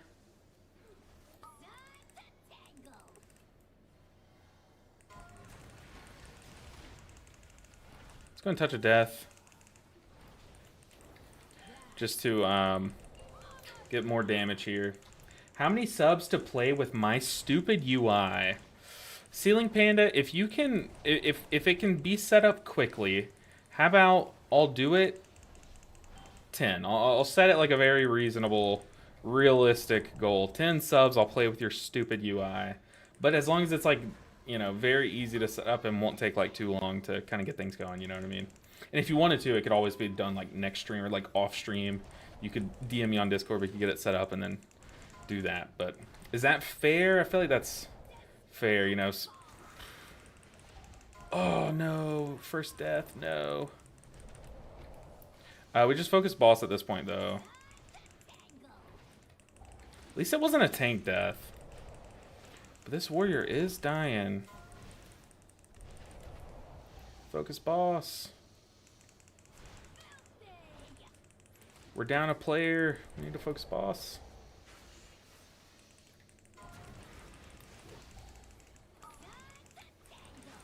Kill it. Nice.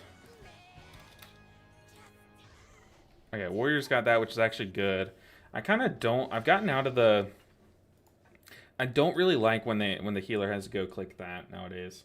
Yo, Grandmaster, it's so good to see you. How are you doing, Grandmaster? Dude, we did a key together, and it was actually pretty fun. Not actually pretty fun, but it was pretty fun.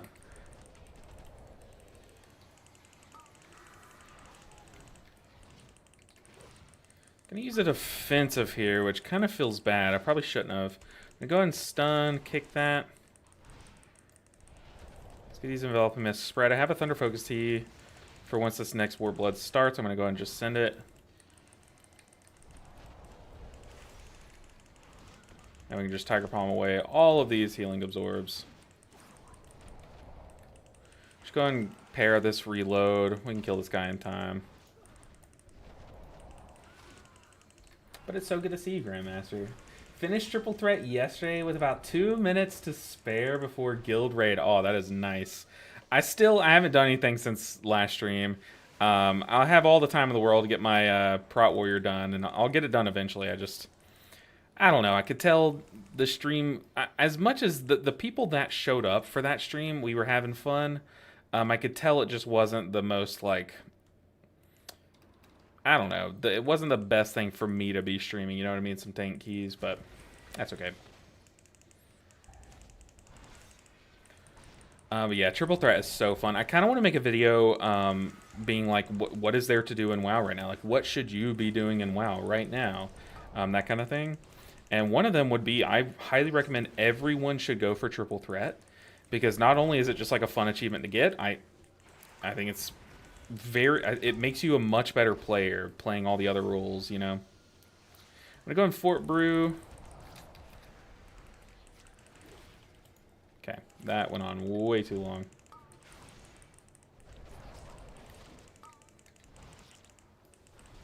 Alright, Swamp Face time. We're okay on time.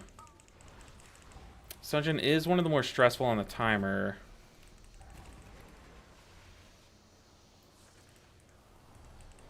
Okay, there's my cocoon. It sucks that the shells, the crabs are going to be the last thing alive here. Let me extend. Oh, man, I did get the Rising Sun kick off in time. That's okay.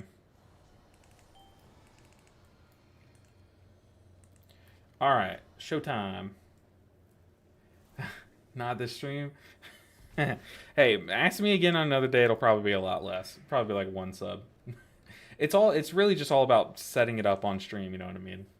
That's mostly what I care about. You literally could say, hey, use this, and I would use it without any subs, to be honest. As long as I have it to where I can just download it, turn off my UI, all in one go kind of thing, you know? All right, let's focus up for Swamp Face. Need to extend those hots before they fall off. Very nice.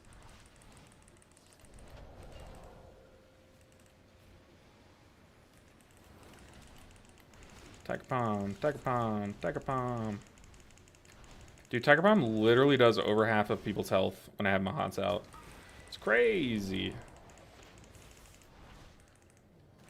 Get hot spread around.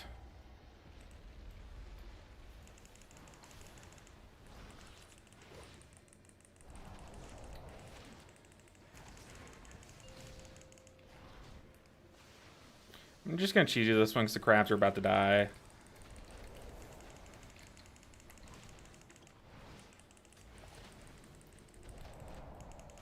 Yeah. I feel like that was the best time to cheese you here.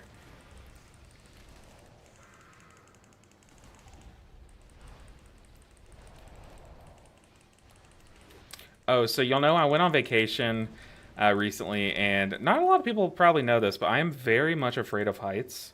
And it's not really being up high. It's like ledges. It's very... Oh, I thought I had revival. I'm trolling. But I'm like afraid of like having the ability to fall off. You know what I mean? I don't know how to explain it other than that, but to me that makes the most sense. Well, on my vacation, we climbed up this mountain, which the mountain wasn't so bad until we got to the very top, and then like I started to walk up, and there was a ledge. And man, my legs were like super shaky there. However, there was a castle on the mountain. Dang. That was a death. There was a castle up on the mountain. I even went up to the top of the castle. But up there was a Pokemon gem on Pokemon Go. I need to be stacked with my party because I'm now linked. Also going to pop a defensive.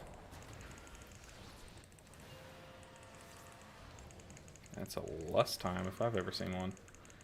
But there was a Pokemon gem up there on Pokemon Go, so I was like, you know what? I'll capture it. So I captured the Pokemon gem. I was like, surely up on this castle on top of a mountain, I'm going to hold this gem forever, right? Unfortunately, I woke up this morning to the notification that my Pokemon was knocked out of the gym. Very sad indeed. Let's extend these hots. We can just Tiger Palm away.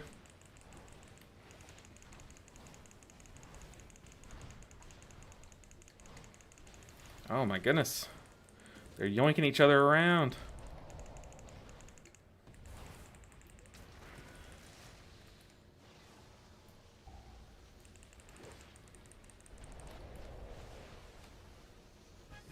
Nice. We did let a death slip through, but as okay. It's 6.39 million HPS, and I feel like that wasn't even as clean. 100% better viewing experience. Didn't think of that. Yeah, I mean that's kind of what it comes down to. Like if you want to, you can DM me on Discord. I'll happily install it and have it for the next stream. Um, but yeah, that's kind of like the only thing is just keeping things flowing, you know. Ooh, ooh, ooh, ooh. Let's go and stun early on in this pool. Now we can get our kicks synced up. Not kicks. I don't know why I said kicks. Like CC synced up. Ooh, I am rooted. Ooh, someone stopped that frontal. I don't think I would have been able to Tiger's Lesson get out of that frontal in time had they not stopped it.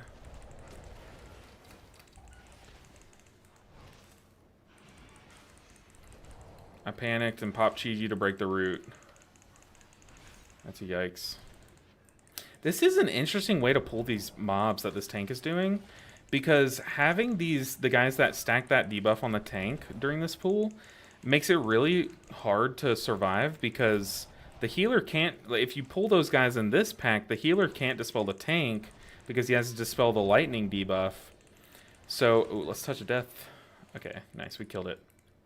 But since the tank pulled them back here, it actually made it super chill. So now this middle area, we shouldn't have as much trouble unless I'm missing a mob. Okay, we're probably pulling all the way through. So scratch everything that I just said. Dude, I love this tank. Love this tank. I might just spinning crank kick on this pool. That way I just get to watch my feet. I'm going to go ahead and diffuse magic there. So that for the next one I'll be able to dispel. No worries. Oh, frontal death. A revival, which feels kind of bad coming up on these jump starters, but shouldn't be that big of a deal. About to get casted on. I might pop a defensive here soon.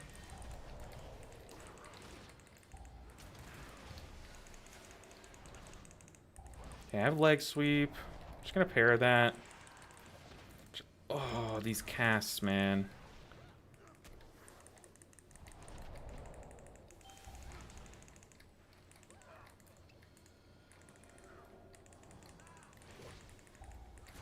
I'm gonna go in Shayloons now. This pack is very scary. I should have just been spinning this whole time.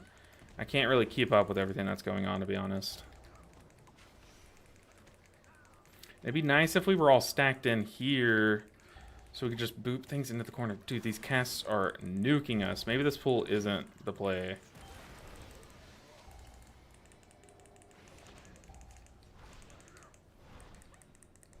It's like we're constantly having to move.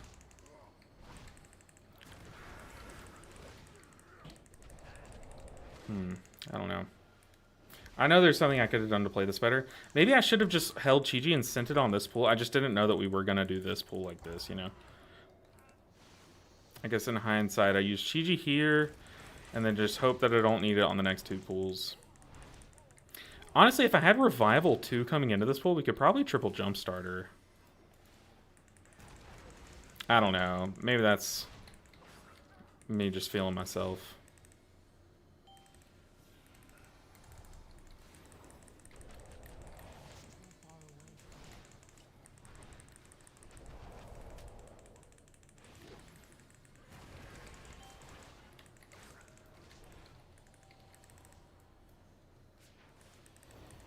Okay, I'm going to try not to Thunder Focus Tea anymore on this pool. I want to come to this next pool with it.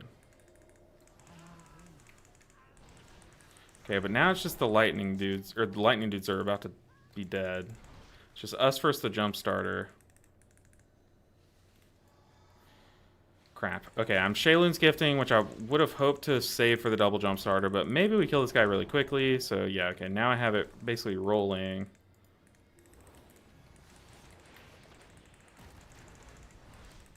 Going Chi-Ji. Means I will not have Chi-Ji on the boss's first intermission. But with 2-minute Chi-Ji, you basically have it every other one anyways. So I'm basically just starting with the second one. And I will have Revival, hopefully. You know, fingers crossed that I get to save Revival here. But I'll have Revival coming into boss. Also, I need to be better about timing those blackout kicks.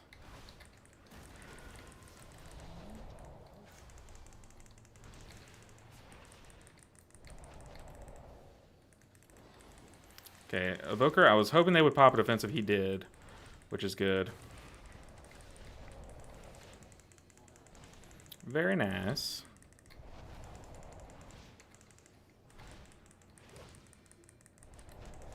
Yeah, see, I keep blackout kicking right before that big AoE goes out, and that's just not good. Kind of hope the tank lets me drink up a little bit, but we don't really have much time.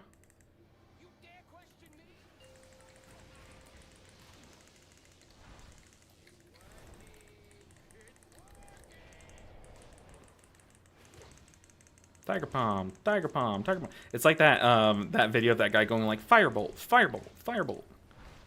That's us. Okay, I'm gonna try to let my lightnings carry these the dots here.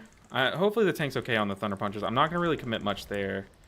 Okay, yikes. Never mind.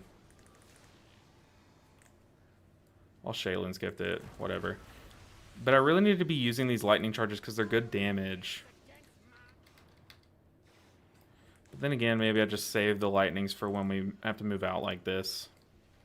Just for good efficiency. Okay, tank is stunned. I'm gonna cocoon him.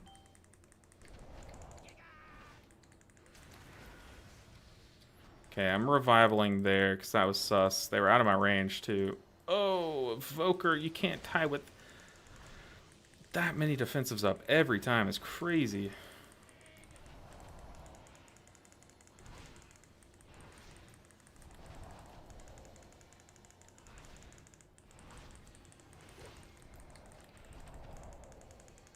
Alright, we're fine. 2.5 minutes. We got this.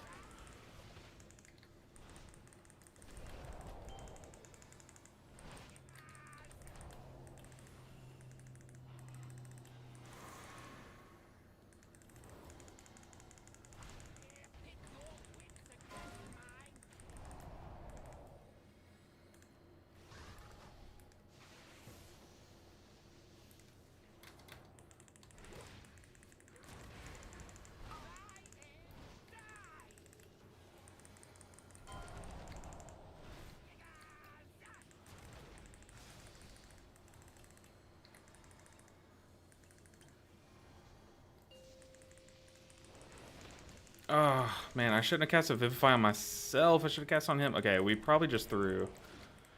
But, oh, man.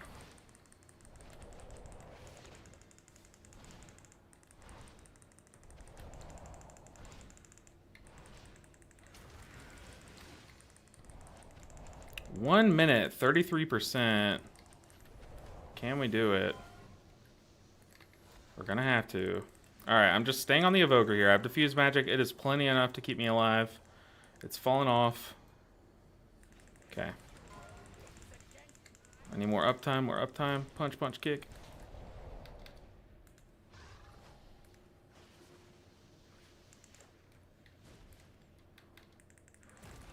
Damage, damage, damage. I don't have Chi-Ji coming off just yet. Oh my goodness, this dude's waiting to pop his defensive for so long. I need a lightning here. We have Chi-Ji ready. There's a lust. Come on, 16 seconds. I'm not even going to envelop him, so we just need big damage. Not even going to refresh my J-Fire Stomp. 7 seconds.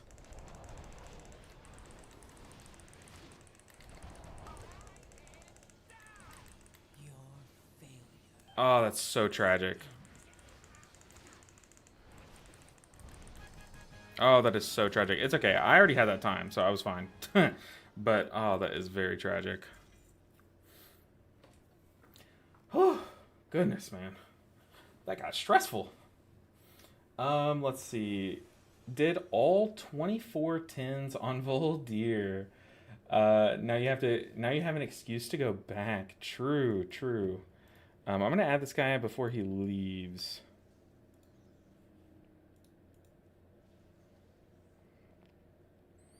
Let's see if he wants to be friends. Be my friend. Yeah, the heal checks weren't an issue in this key. Like, we definitely can go up many key levels, I think. Do you want to join the crusade of getting tanks to not run all the way to the mini boss in Ara? For sure. I hate that pool. Hate that pool with my whole existence. Swear the amount of times that has killed the run is ridiculous. Yeah, it's insane. I split the Ara pool and have the team Lust on second pack. Yeah, same, same. In fact, I was doing keys the other day where I was pulling it in 3 pools. Um, okay, the tank added me as a friend. Very cool. Let's see what other groups we can get into. We have, well, I do have my key that I do want to push up to my resilient level. So, what is my key? Streets. Streets is so boring. Maybe we just skip out on the streets. Let's do one of these 16s. Floodgate and halls are the only 16 that I have. Let's see what people have posted. Whew, it is very hot in here. Let me turn the fan on really quick. Give me a second.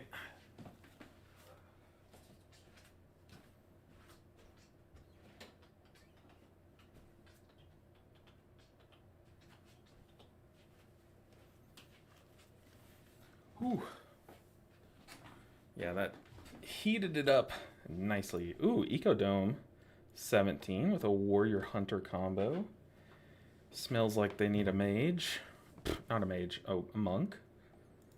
Dawnbreaker 16 would be fun. Gambit 17. I hate that corner pull, it sucks. Yeah, I did not like pulling all those casters into that corner, because then there were even more frontals going off, and that made it like very stressful. It's frustrating because it isn't needed at all, maybe in like 17, 18 plus level, but not where most people are, yeah, for sure. Especially tanks that do it without communicating who's stopping what. Like, that's the big thing. In the words of my former GM, throw your shoes at it. Yeah, if only I was wearing my shoes at the time, we probably could have timed that. Alright, let's just get in these queues. Man, I kind of wish that I was key pushing all season so I could have a good IO to queue up to these. It's kind of a shame. Hall 17. Did I swap? Ceiling Panda, the GOAT. The absolute GOAT. The question is, what do I swap? How much was the Spire shielding us for? Is it Void Glass Barrier?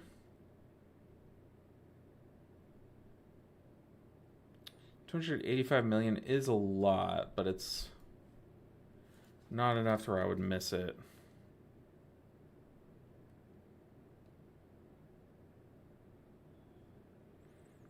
Which of these trinkets do we drop?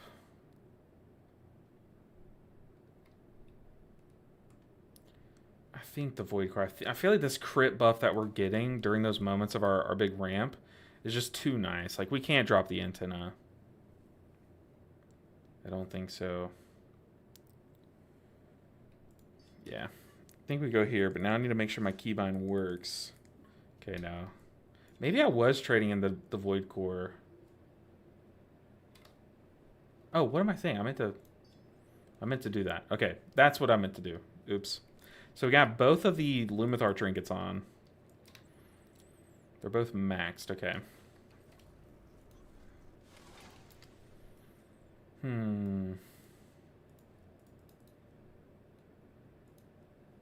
There's a lot of Hall 16s, but that's like one of the only 16s that I've done. Probably could have timed that if Hunter didn't die. Yeah, for sure. If either of those deaths on the last boss hadn't happened. But it's okay. Like I said, I already had that key time, so I'm not like flipping tables over it, you know?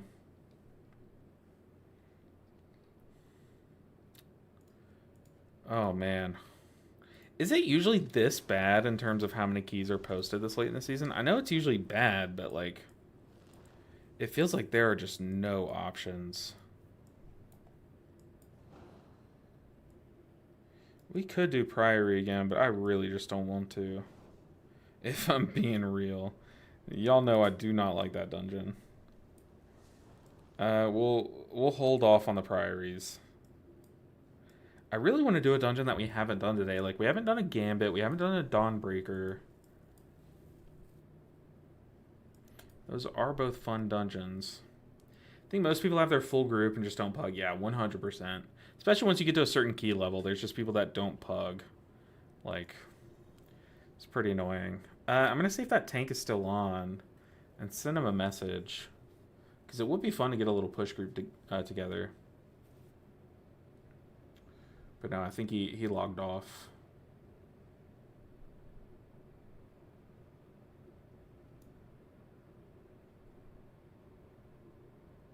Oh no, he's here. Okay.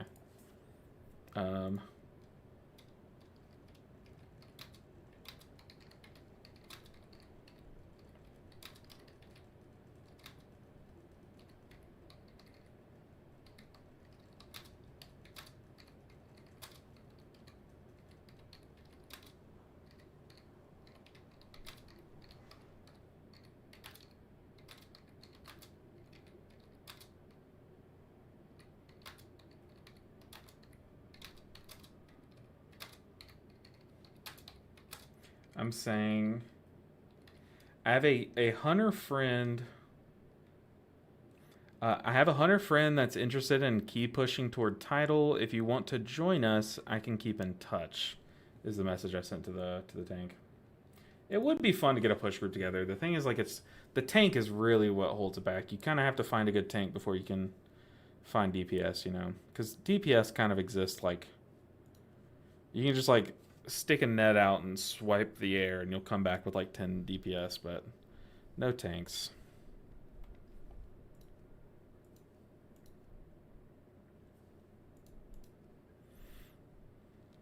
So many floodgates. I just don't need floodgate.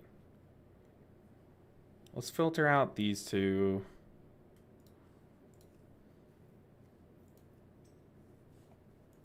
The tank said... He said, I'm not going for title, but we can play some keys. I said, for sure, for sure.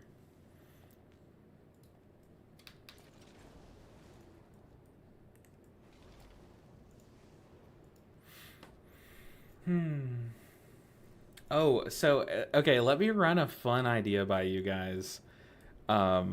So, it's for a video. Let me see if you guys would want me to make this, because to me it sounds so fun.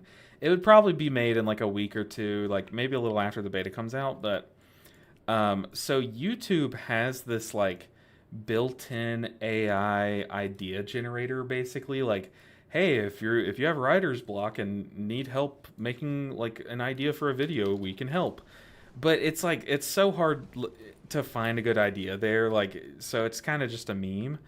And as a WoW content creator, it kind of like the AI kind of pulls off of the videos I've made and the videos of people in a similar space, and it's like, hey, here's an idea for a video that you might want to do.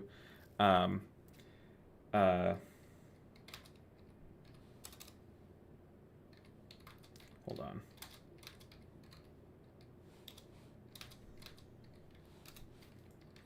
on. It just like it comes up with a funny little or a little idea of a video, and then it makes like a little AI generated thumbnail like, hey, you could probably make a video like this. The thing is though is that a lot of the ideas are horrible, and a lot of the thumbnails that it comes up with for some of the ideas are hilariously bad, like very very bad. So I kind of want to make a video where I compile a bunch of, like, I keep hitting refresh, it keeps coming up with new ideas for me, and I compile all the worst ones, whether they're, like, funny or just stupid. Hold on, I'm messaging the tank. And just make a video kind of showing you guys all the stupid ideas that the AI comes up with, and title the video something like,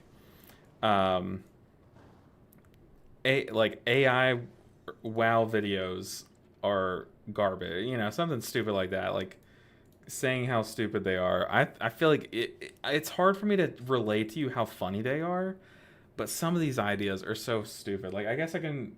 One of them was like, sorry. So I make a lot of healing videos, and we're playing in War Within right now. But AI doesn't know what War Within is. It doesn't know that it's a WoW expansion. It just knows that like the war within your mind and healing are both a thing. So this title and thumbnail that it came up with is what if War Within heals you? Like, it's just so stupid. Like, it's so dumb. But like AI doesn't know any better, right? So there's just so many things like this that are hilarious to me, and I feel like it would just make such a funny video. And I might like make like a skit or two after some of them and stuff. Um, but yeah. Uh, Um,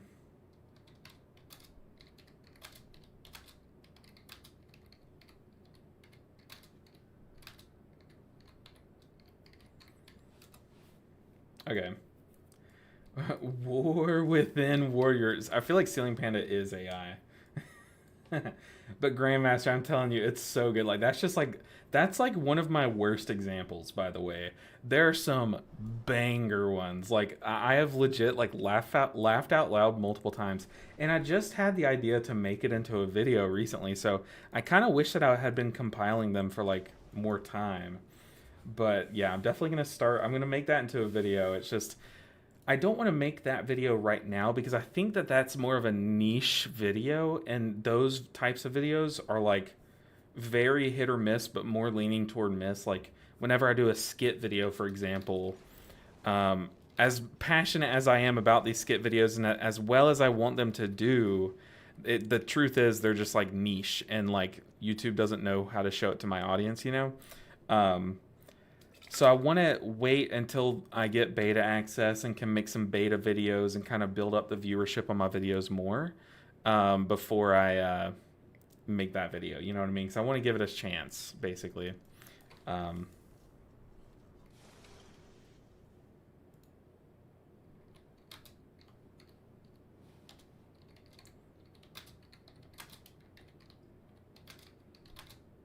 but I'm so excited for next week. On the 11th is when the beta opens up, which is next reset. The beta is gonna supposedly open up. Um, And yeah, I'm going to be jamming some beta. So if you guys want to see anything healer tested, I want you guys over the weekend, any questions that you have about any healer that exists come midnight, have them written down for me. And next time you see me streaming and I'm streaming on the beta, ask me questions like, how does this interaction work? You know what I mean? Because I feel like I'm going to be jamming some beta. Jamming it. Ready for a deep cut from one of your previous streams. Oh God, Grandmaster, yes. And don't give it away about what the deep cut is. Just kind of say it and let me see if I remember it, Grandmaster. Because you know my memory is horrible. We'll see if I remember it. But yeah, hit me with it. Let's hear it.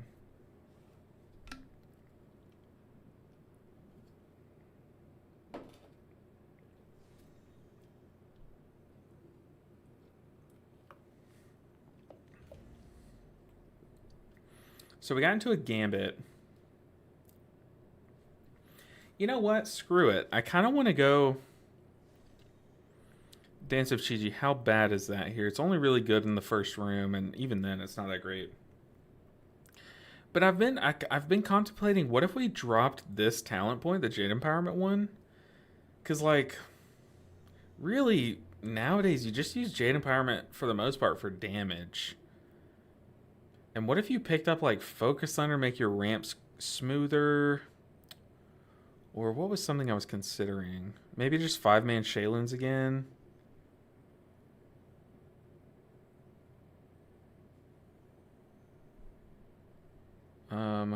Like Invokers, but you don't really need Invokers.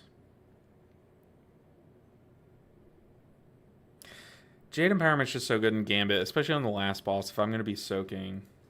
I'll need more ways to heal from afar. While we were running that key, I kept hearing your voice in my head saying, okay? Saying what? I'm curious.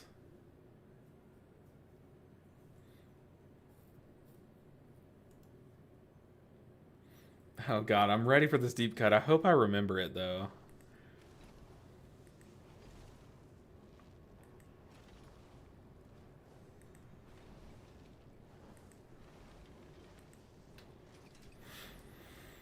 Whew.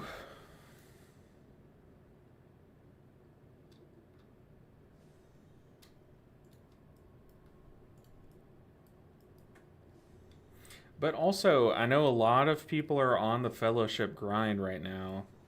So I think my leading two things to stream right now is one, pushing Mistweaver keys because it's fun. And then number two, I would love to keep streaming some fellowship gameplay. So if the majority of you guys want me to stream fellowship, and if more people would be happy me streaming that, I would also just be equally happy with that. So just so you know. Okay, now I'm very curious, Grandmaster. Is that the bit? Is cutting off right there the bit? While we were running that key, I kept hearing your voice in my head saying, and that's it. Is that it? The deep cut? Oh God. Or I guess maybe you're typing out what you heard me saying. I'm curious now. If that's the bit, if that's the deep cut, I don't remember it. Like me just stopping. I think he heard that. Uh-oh. What did I hear? I am so lost. Okay, let's go ahead and TP over to Tazvesh.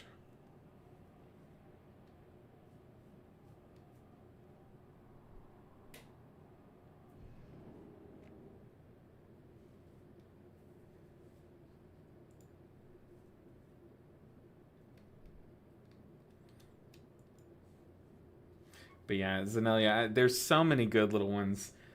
Um, so many good little AI generated thumbnails that it keeps coming up with that are so bad. That would make such a funny video.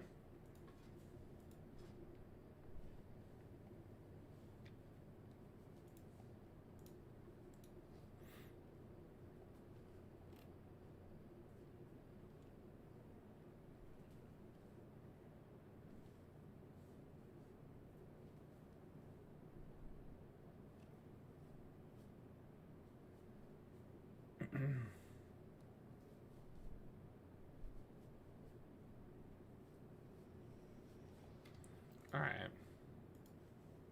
All right, I'm curious. Is it frozen? Grandmaster. Oh, hold on. My YouTube chat is saying, hold on. I'm trying to get it repaired.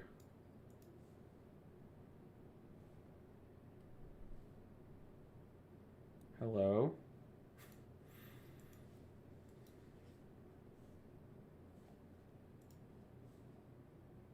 It's not letting me pop out YouTube chat right now, so I have no idea if Grandmaster is typing it out or if that was the bit. Straight up.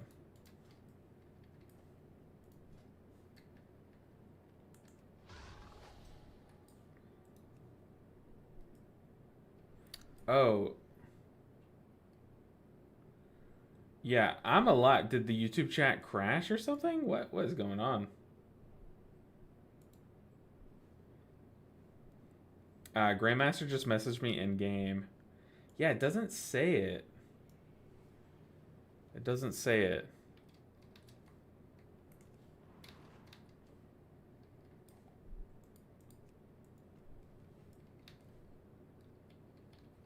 And I keep like refreshing. All I see is the first half of the chat. But I'm back, Shawnee. I don't know if it went down. Maybe YouTube's chat services are down or something for a bit. Oh, I was thinking you asked. Okay, dude, this group apparently we really want either a DH or a Death Knight. Are those just like really strong specs right now? Like, why are we waiting so long for one of those two specs?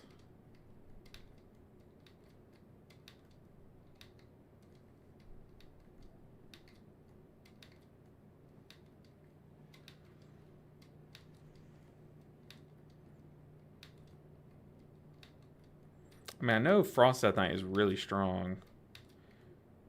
Is Demon Hunter equally strong, or does he just want like a very specific buff or something from Demon Hunter? I'm curious.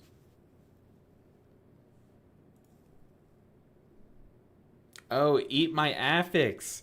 Yes, the orb affix. Yeah, I haven't done a dungeon with an affix in a while. So it was interesting seeing actual affixes go off, but yeah, I didn't even think of that. But eat my affix, I remember that. I definitely remember that. It's just such a good way to think of that affix. Like every time I play with that one, that always plays in my head.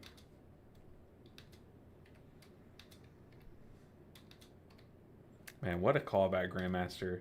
It's so cool, like, that you guys have, like, hung out with me for so long and stuff, you know? And, like, having little bits from the past. Ooh, okay, we also finally have a Death Knight that this guy wanted. So we're in. We're live.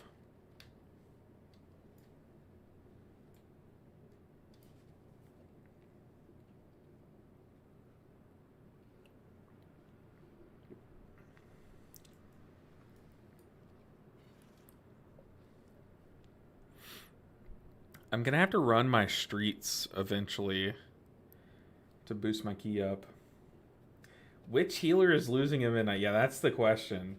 What I mean by that question is like I know all the healers are getting pruned a little bit, but what healer would you say Blarg is the loser of midnight? Is like another way to phrase the question.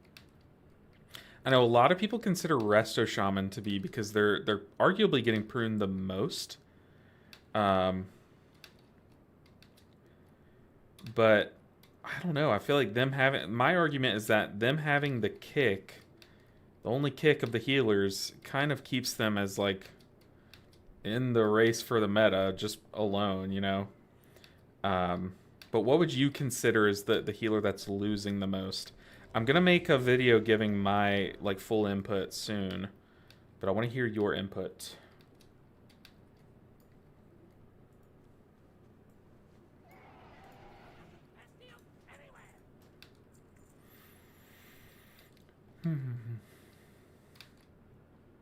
They have Bloodlust, Poison Cleanse Totem, and Kick. Mistweaver has Revival, and we also have mini kicks. We have Rising Sun Kick, Rushing Wind Kick, Spinning Crane Kick, Blackout Kick. Got plenty of kicks. I don't know how true it is, but I heard Holy Paladin is being made ranged. Not ranged, it's just that, like, really the only thing that needed you to be in melee to kind of keep your base rotation going was Crusader Strike, and now Crusader Strike, they're removing it from the game. So, technically you still will want to be in melee for, like, your mastery, but also for, consecration. Like, there are reasons why you would want to be in melee still. But yeah, now your two builders are going to be Holy Shock, which you can cast from afar, and Judgment, which you can cast from afar. So, like, in a way, it's not becoming range. It's just losing some of its reason to stay in melee. You know what I mean? Let's go and use our shield trinket because we finally remembered to equip it thanks to our boy Ceiling Panda. Hard carrying our brain.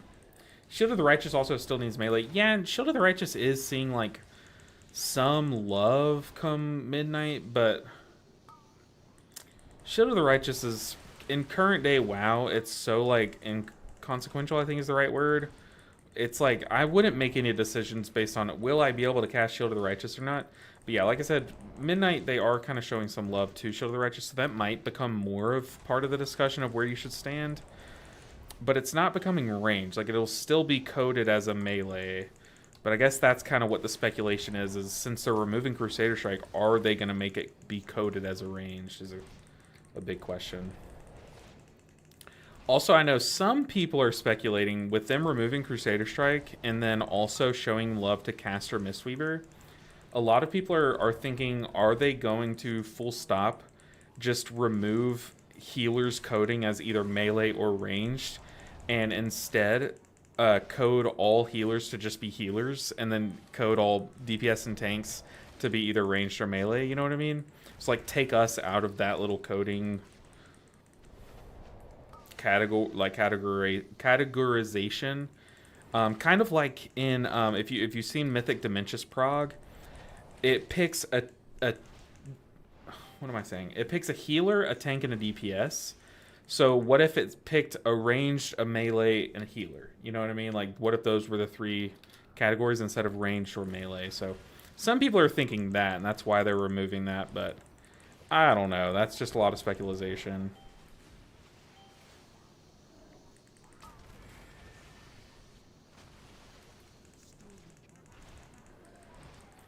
Dude, dungeons are so easy when you have Lumithar's Trinket now. Didn't H-Priest lose a lot? Yeah, Blarg, I definitely would. I agree with you, Blarg. I think that H-Priest is one of the healers that is, that I think is least likely to be, at least in Mythic Plus talk, meta, because they, now they are seeing some really good changes, though. There are some changes that potentially could, you know, tilt the, or slide the slider a bit more in the direction of being meta, but I don't think it's enough to actually make Holy Priest meta. But the talent that they're gaining that kind of gives them the most in terms of what could potentially make them meta is the that it's something like Serenity. It basically replaces Holy Word Sanctify and then just adds an AoE proc to your Serenity instead, which is, it would be really good. It would make your Apotheosis ramps a lot more explosive in Mythic Plus. It would just add a lot more, like you would have to press less buttons to get a similar amount of healing in Mythic Plus. So that talent is something to be excited about, but when it comes to being meta, I think Holy Priest is so far away that there isn't anything in their list of changes that has brought them closer to the discussion other than maybe that, you know. See you, buddy. I'm going to sleep. All right, Shami, I appreciate you stopping in. I'll see you in the future. Have a good night's sleep. But it was nice of you to stop in. Very, very nice to talk to you. No, we lost someone to the easy thing. I'm literally reading chat and living it. Come on, guys. And I'm a melee person. Keeping up 1.2 million DPS as a healer. Like, how are we dying?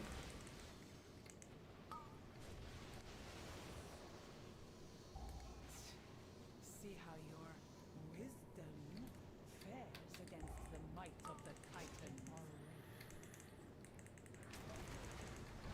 are unworthy to lay claim to these relics. You desecrate these halls.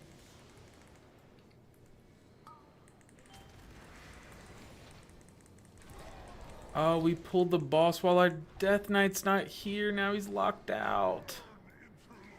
No, why would we pull the boss while we're not here? That's so annoying.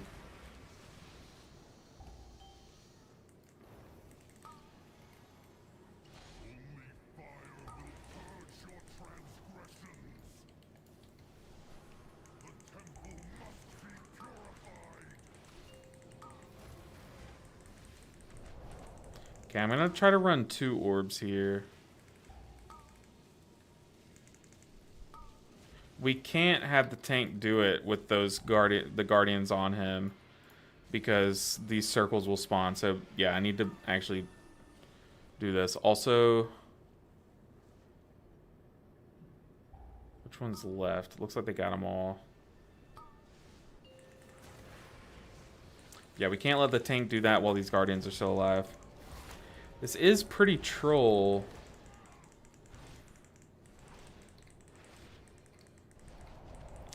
But to the tank's credit, I mean, the DPS did die to the stupidest death mechanic there is. Shield of the Righteous also still needs melee. Yeah, Windrush 2, yeah. No, it's going to be very important at midnight. Let's see, what is going to be very important at midnight? What were we discussing? Oh, yeah, Shield of the Righteous? Yeah. If that's what we're discussing, yes. That definitely... Oh my goodness, I got trapped in the terrain. Shield of the Righteous is very much going to be more important. I don't know that it will really have much more of an effect than removing Healing Touch from the Druids. Or making Soothing Mist a castable ability for the monks.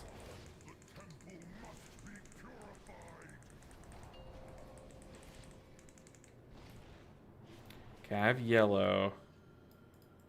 Oh no, I don't have yellow. I thought I picked up yellow.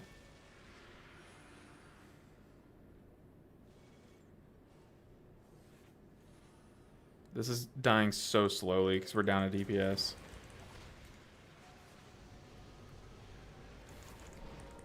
It lowers the cooldown of Judgment by like 4 seconds, which lowers the CD of Holy Shock. Yeah. Basically, Shield of the Righteous will be what Crusader Strike does, you know, but even to a greater extent. Because 4 seconds is a lot more than Crusader's Might does currently, which I think is either just 1 or 2 seconds, right? I think it's... Crusader's Might is 2 seconds.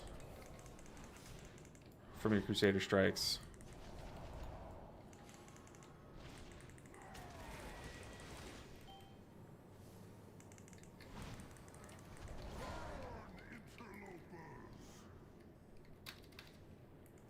Just gonna go over here so I can zap.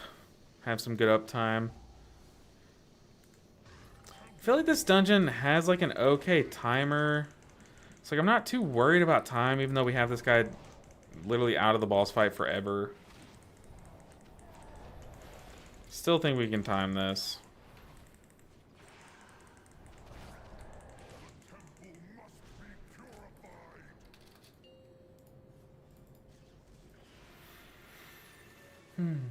I forgot my handle was Blarg and thought you just called me something random at first. Oh man, that's funny. Man, it's so crazy thinking like that. Like, you know, my handle LB Ninja 7, that is my YouTube name. So like, for me, my handle is like a very big part of my life. You know what I mean? So it's interesting, just the concept of being able to forget what your handle is funny to me. Shield of the Righteous, biggest value is spinning Holy Power rapidly for awakening procs. Yeah, for sure. I definitely think Holy Priest, dude, Holy Paladin is going to be a lot of fun next year. I'm very excited to get on the beta and test it. I think it definitely has some of the spicier changes coming. Like, it obviously is getting pruned, but I think a lot of people are, like, excited about how it's getting pruned, you know? Die, Hildebrand. Die.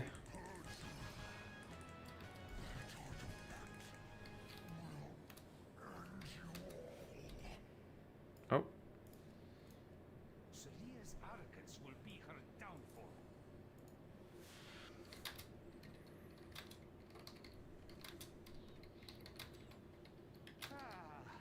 A taxing journey. They're like, how did you get locked out? He literally wasn't here. Oh, they're saying we B-resed you. I didn't say that we B-resed them.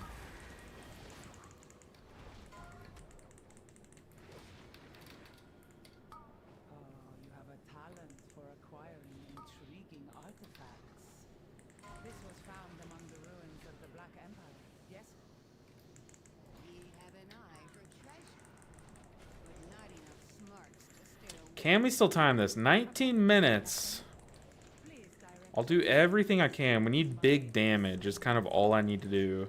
So I need to like aggressively send these lightnings. Meddle with the wrong buccaneer. Our tank needs to just run down, honestly. We need to pull downstairs. We have a balancer that can dot these guys up. They're effectively dead, so I also need to go with the tank. Gonna speed boost the tank. We gotta get moving. Every second counts. Ooh, this is an interesting pool. This is gonna hurt a lot. I will be using Chi-Ji as soon as these officers start jumping around doing their damage.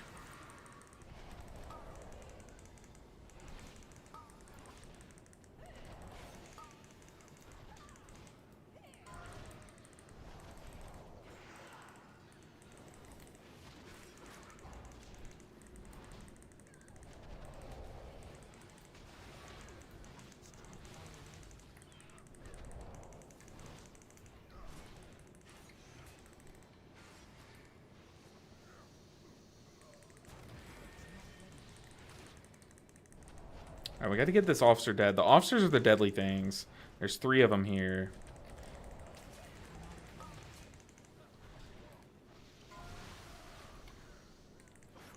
Because I think with a prot warrior, these deckhands, even when they're big, they shouldn't be too much of a threat. We also have like 3 soothes here, so they're not super threatening. These casts are...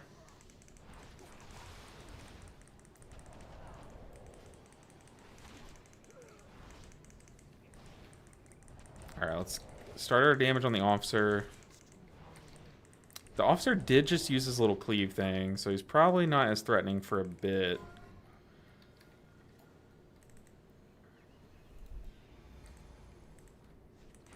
Let's go ahead and soothe that guy.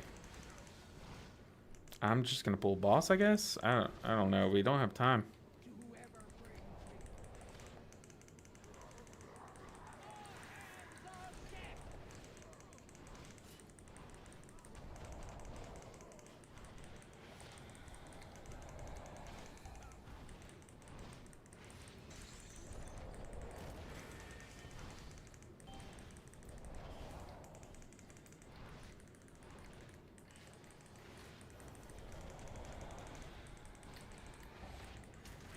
I messed up my J-Fire Stomp. Hopefully it's not an issue.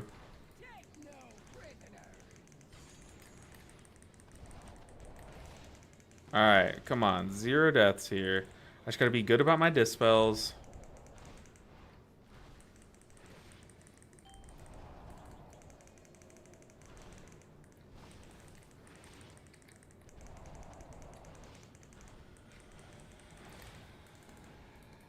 Let's go and pop a shield.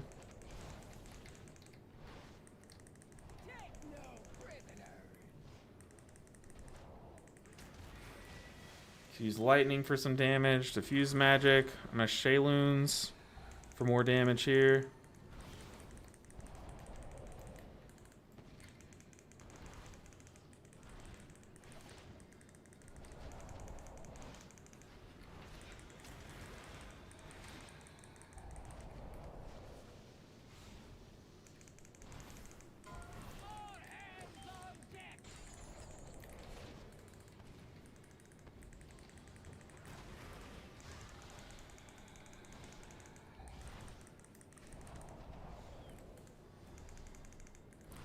Alright, I think we're stabilized. We're about to have the big move, though.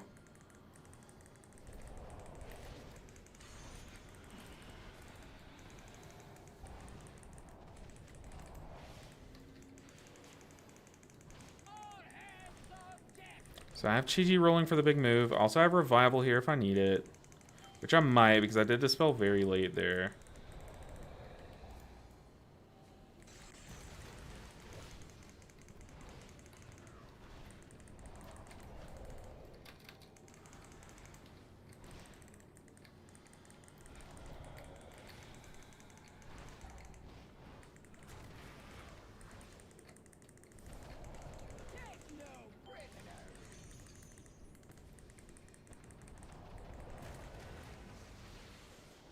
Alright, that actually wasn't bad. Not bad at all. Did I hear correctly that they're taking away... Taking away isn't how I would word it. They're basically baking in Jadefire Stomp. So they're taking away your need to press the global of Jadefire Stomp Grandmaster, but how it's going to work is... how it's going to work is you're basically all of the passives that you get from your Jadefire Stomp, so Awaken Jadefire and Jadefire Teachings, all of those are being baked into this one talent that you basically have up all the time. So it's called Way of the Crane. So you basically, if you talent into Way of the Crane, you basically always will have Awaken Jadefire and Awaken Jadefire active, basically. And how Ancient Teachings is going to work is you're basically just going to baseline have Ancient Teachings passive at full strength permanently. Like, it's just starting off full strength. So you don't... they're removing the need for you to press Jade Fire Stomp. Now, a lot of people enjoy Jade Fire Stomp. I love Jade Fire Stomp. I love doing that little pulse of damage in a straight line. Like, I think it's cool. So they heard our feedback and they were like, okay, we aren't going to fully remove Jade Fire Stomp, but we like the way that it plays with us needing or removing the need for you to press it. So what if we just made it like a damage proc? So basically now there's a talent that you can take called like Emperor's Elixir or something like that, where oh god, this is really amping up. I have to pop Chi-Chi. We are not killing this quickly enough. But there's a talent called Emperor's Elixir that says like after you press, if you spend your Thunder Focus Tea on a Rising Sun Kick, it just shoots out like a Jade Fire Stomp. Just a damaging Jade Fire Stomp. Like, the Jade Fire Stomp doesn't do anything other than damage and healing. Like, that's it. Also, if you use your Thunder Focus Tea on an Enveloping Mist with Emperor's Elixir, it also starts a Soothing Mist that you can move during on that target, so that's a pretty cool thing. But yeah, that's what's happening with Jade Fire Stomp. Is it's, yes, they're removing it as, oh god, someone did I know I didn't butt pull. Did someone like tab target that? I also don't have Chi-Chi.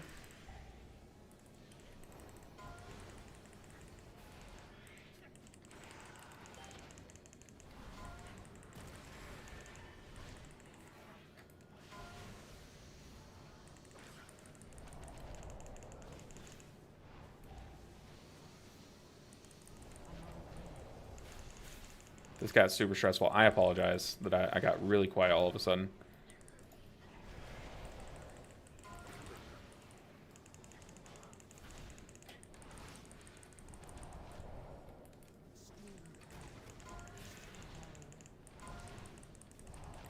Whew. That got a spicy. And the hunter said, nice. I agree. That was very stressful, but we handled the stops. We handled the healing very well there, I think. I'm going to go ahead and get some Enveloping Mist spread around here.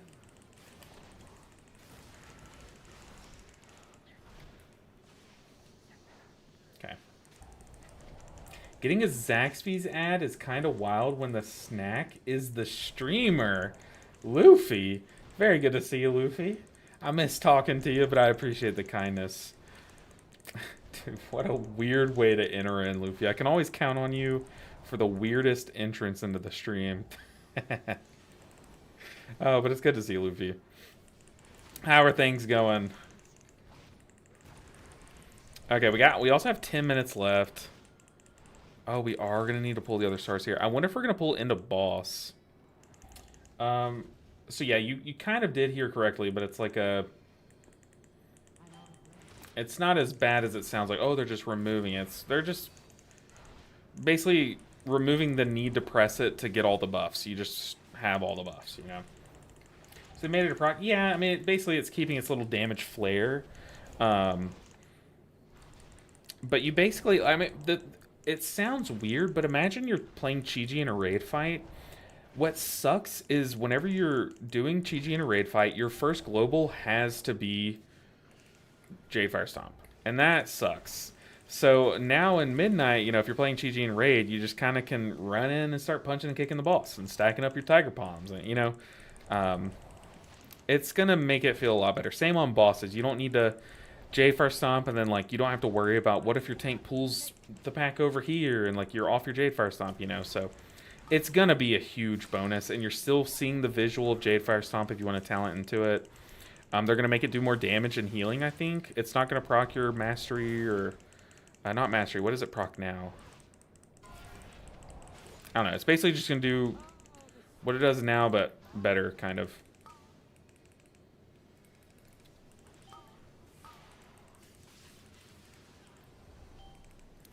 Hunter, no! Away! I'm claiming my role as the soaker. Need to get back into the habit of it.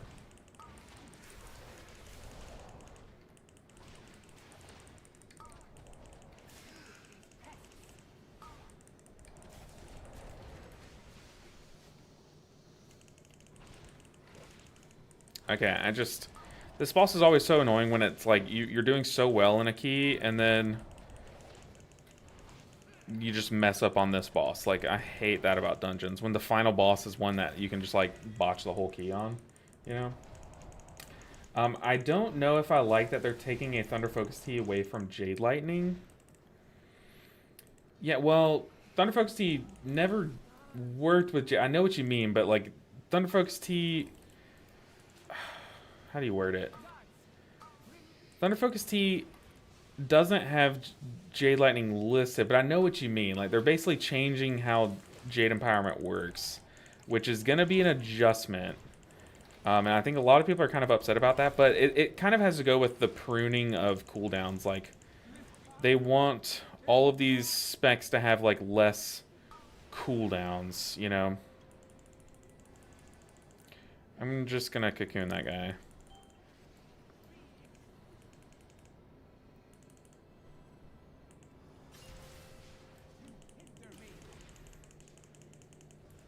Yeah, it's going to be weird, but I think we're going to be better off for it, Greymaster. It's like, a lot of people are upset about the Jade Empowerment thing because now, like, there's no reason for a Mistweaver, like a Chi-Ji Mythic Plus build, to take Jade Empowerment. So they're basically removing Jade Empowerment from the game from Mistweavers. Which, thinking of it like that, that does kind of suck, but I don't know. We kind of don't really rely on Jade Empowerment too much anyways in current WoW because of how strong our tier set is nowadays, you know. I'm about to have to dodge. But yeah, there's a lot of things that are like, I don't know how this is gonna be, but really they could have made a lot scarier, a lot worse decision changes. I think what they've done is actually going to work out for the best. If I'm being brutally honest, I think it's not as bad as it might seem, you know?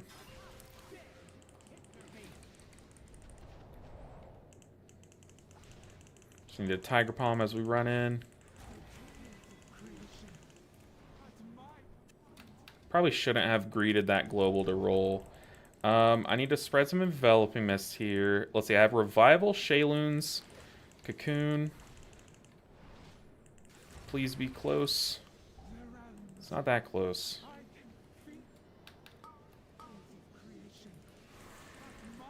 We're going to wait out the Splinters.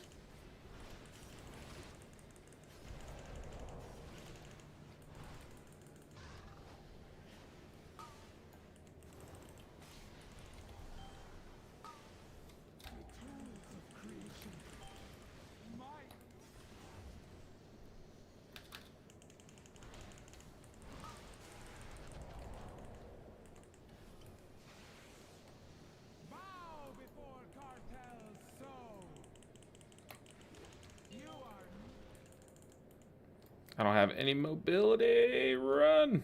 Nice. Who needs mobility? We got Chi-Ji coming off. Oh, boss is dead. Okay. Super chill. Dude, I legit did not know if we were going to be able to time that with the first boss we pulled without our Death Knight. Like, we just didn't have our Death Knight. Dude, our Death Knight even cranked damage not being there for, like, that whole time, which is crazy. I am grateful our paths crossed. GG, gamers. How much IO have we gotten today? Let's see. We got 19, then 18. Then how much did we just get? How much was that key? 13, 19, 18, and 13. Oh, God. 17 plus 3, 20. So we've gotten 50 IO today? That's kind of crazy. That is crazy. 50 IO in one day this late into the season. We're actually kind of pushing. It might actually be a real possibility that we could push up to like 19s and stuff this late into the season. Very cool. Let's see. I don't know. Oh, I read that. TLDR, they're prepping for console release by pruning number of buttons required to play. I don't think so. Look, a lot of people are saying that if they do make a console release, more power to them, honestly. I don't think it's a bad thing necessarily. But really, if be in World of Warcraft shoes, like be in the developer's shoes. you have this game, or don't even think of World of Warcraft. Just think that you created a game. Just imagine that you created tic tac toe. We're just gonna use tic tac toe for an example. It starts off. It's a 3x3 grid, very simple game. People know and love tic tac toe, right? And then the next year comes out and checkers comes out, so you have to amplify tic tac toe, right? You have to improve your game so that people want to stick with it, right? I don't know why I chose tic tac toe, but you have to. So say that you like add the first DLC, so now you make tic tac toe a 4x4, and now there's XOs, and there's a third player that plays as like check marks, you know. So then that's the first iteration of improvement. Now skip ahead. Let's just in our minds jump ahead 20 years, okay? Um, they also said they won't do console for the first year. Yeah, they did announce that recently. They did it, you know, as Acostas or whatever his name is, did an interview and said specifically they're not, and that's not in their plan. But skip ahead 20 years. Your game of tic tac toe is now basically unrecognizable because you've had to keep improving, adding. Eventually, it's going to get so complex that it's even though it's more enjoyable now that it's more complex, the player base is going to be bottlenecked. It's going to be a funnel, but it's going to be an upside down funnel. There's not going to be as many people coming into tic tac toe that are leaving tic tac toe, right? So eventually, if you're 20 years into the future, if you think 20 years later your game will die, there just will not be enough players. There's less people coming in than leaving, or less people coming into the game because it's just so complex than those that are leaving, whether they're like literally dying off or they're going to new games that are coming out and stuff. So you have to start simplifying. You can't always be adding complexity as much as you want to. You can't always be making it more complex. You have to like eventually trim it down. And then as the years go on, 5 years later, it'll probably work back up to that complexity, but now it's in a more refined state, you know? So these prunings, while they're scary, they suck, and it may feel like, well, we like WoW because of how complex it is. Like, I like WoW with weak auras and complexity. You know, it's kind of a necessary evil when it comes to these games. They have to do this eventually. That's just my take on it. And you guys know I will call myself a shill. I will take the stance of Blizzard can do no wrong any chance I get.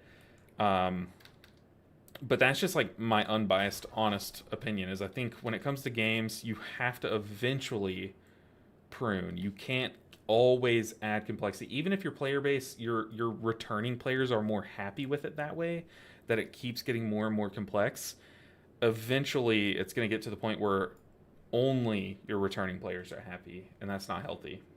As stupid as that sounds to say, but that's just my take. Okay, Mark said, watching you play shows me why I suck at Mistweaver Monk. I think I try to heal too much when I need to just be fist weaving to heal and occasionally throw out a Vivify, then right back to healing, or right back to fist weaving. I mean, that was Gambit. Gambit is like a dungeon where you can kind of just, I could literally just like read chat the whole time that we're doing Gambit, except for like a few moments, you know. But for the most part, like if you watch the stream, like if you go back and I guess you're watching on YouTube, so you can go back if you want to watch like how I did Big Mama in Floodgate.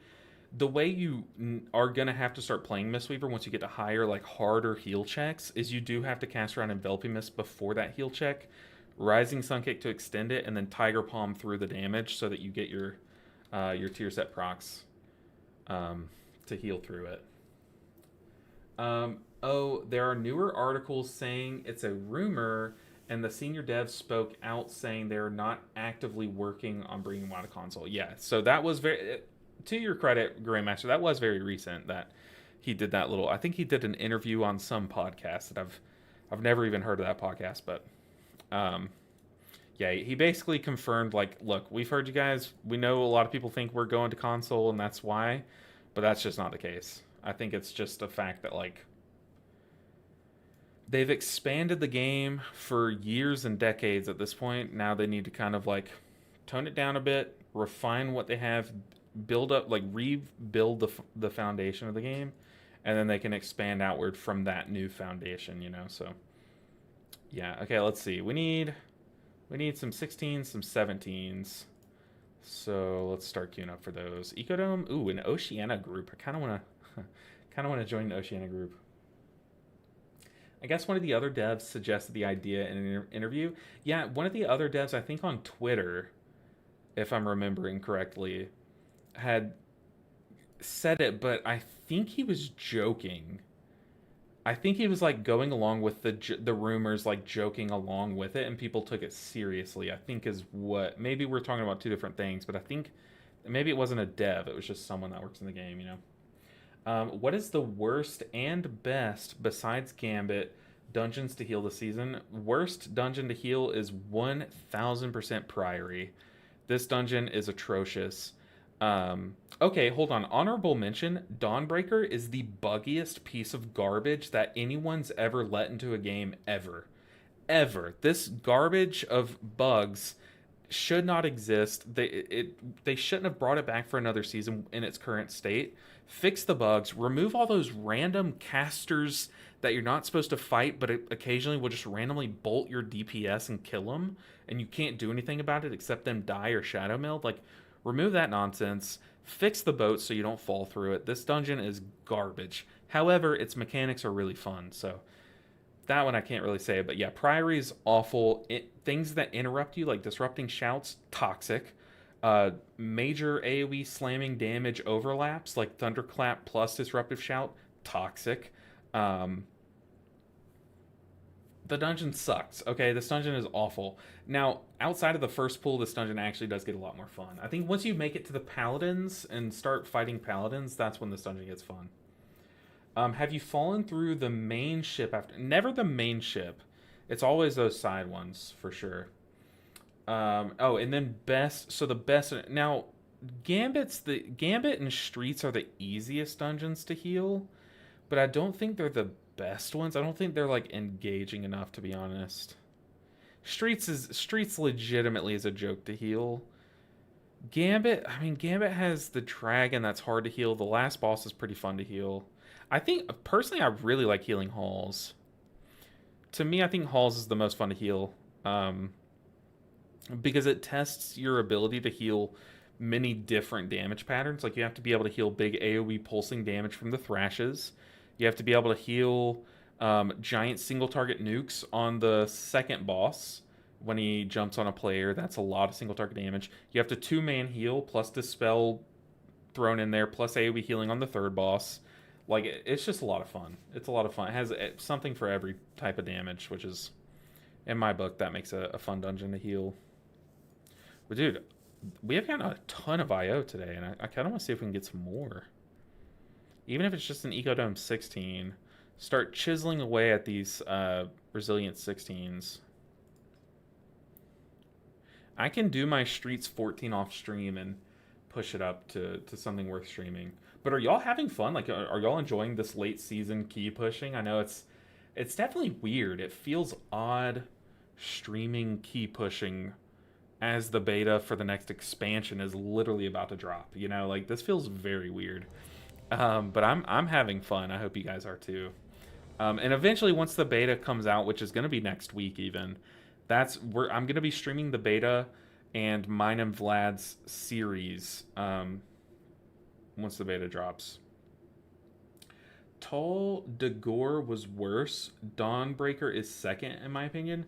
See, I don't even know what Tall de Gore is, but I'm not going to doubt you. Also, is that Carl? Is your profile picture Carl? How do I see this? Go to channel. Is it Carl from Up? It is. Jay. Oh man, me and my wife watched Up together. That movie is so good. Honestly, so good. But Tall de Gore, what expansion is that from? Also, what dungeon am I going to? Ecodome. Academy.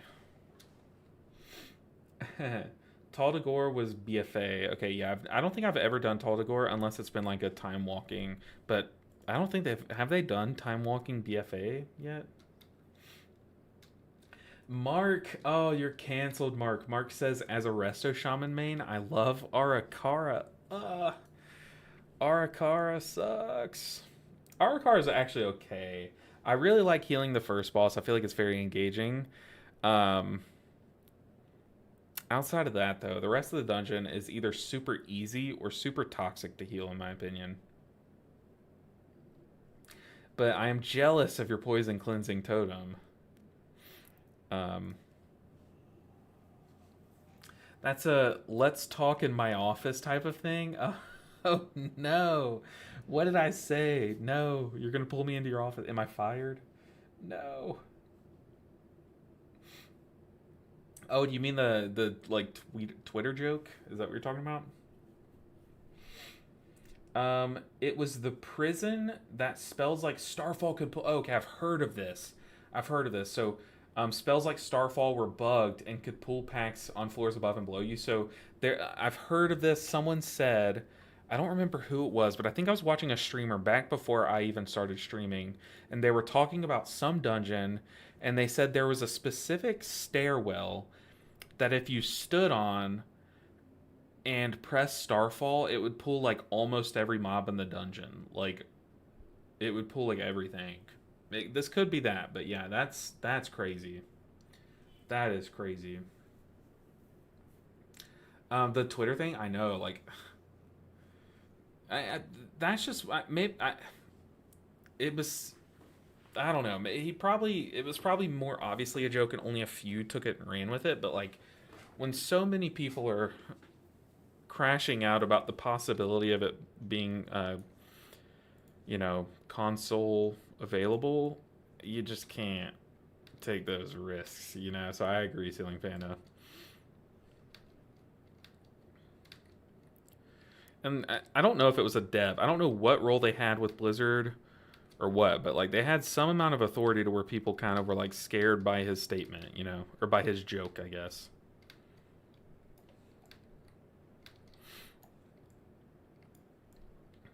As a mage at the time, I had to be careful with Blizzard. Oh, Blizzard would pull. So like, if you use say we're on floor 1 here, like picture this floor. I guess you can't see my.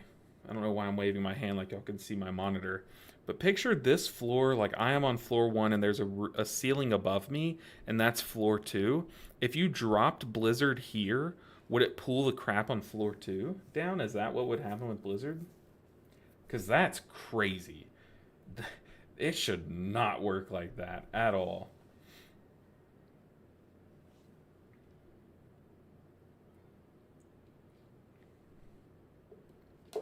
Also, G Fuel. So some of you who have been around for a while probably know that I did get an affiliate sponsorship from G Fuel. I'm just gonna talk about it a second. I'm not gonna like try to sell or anything. Trust me.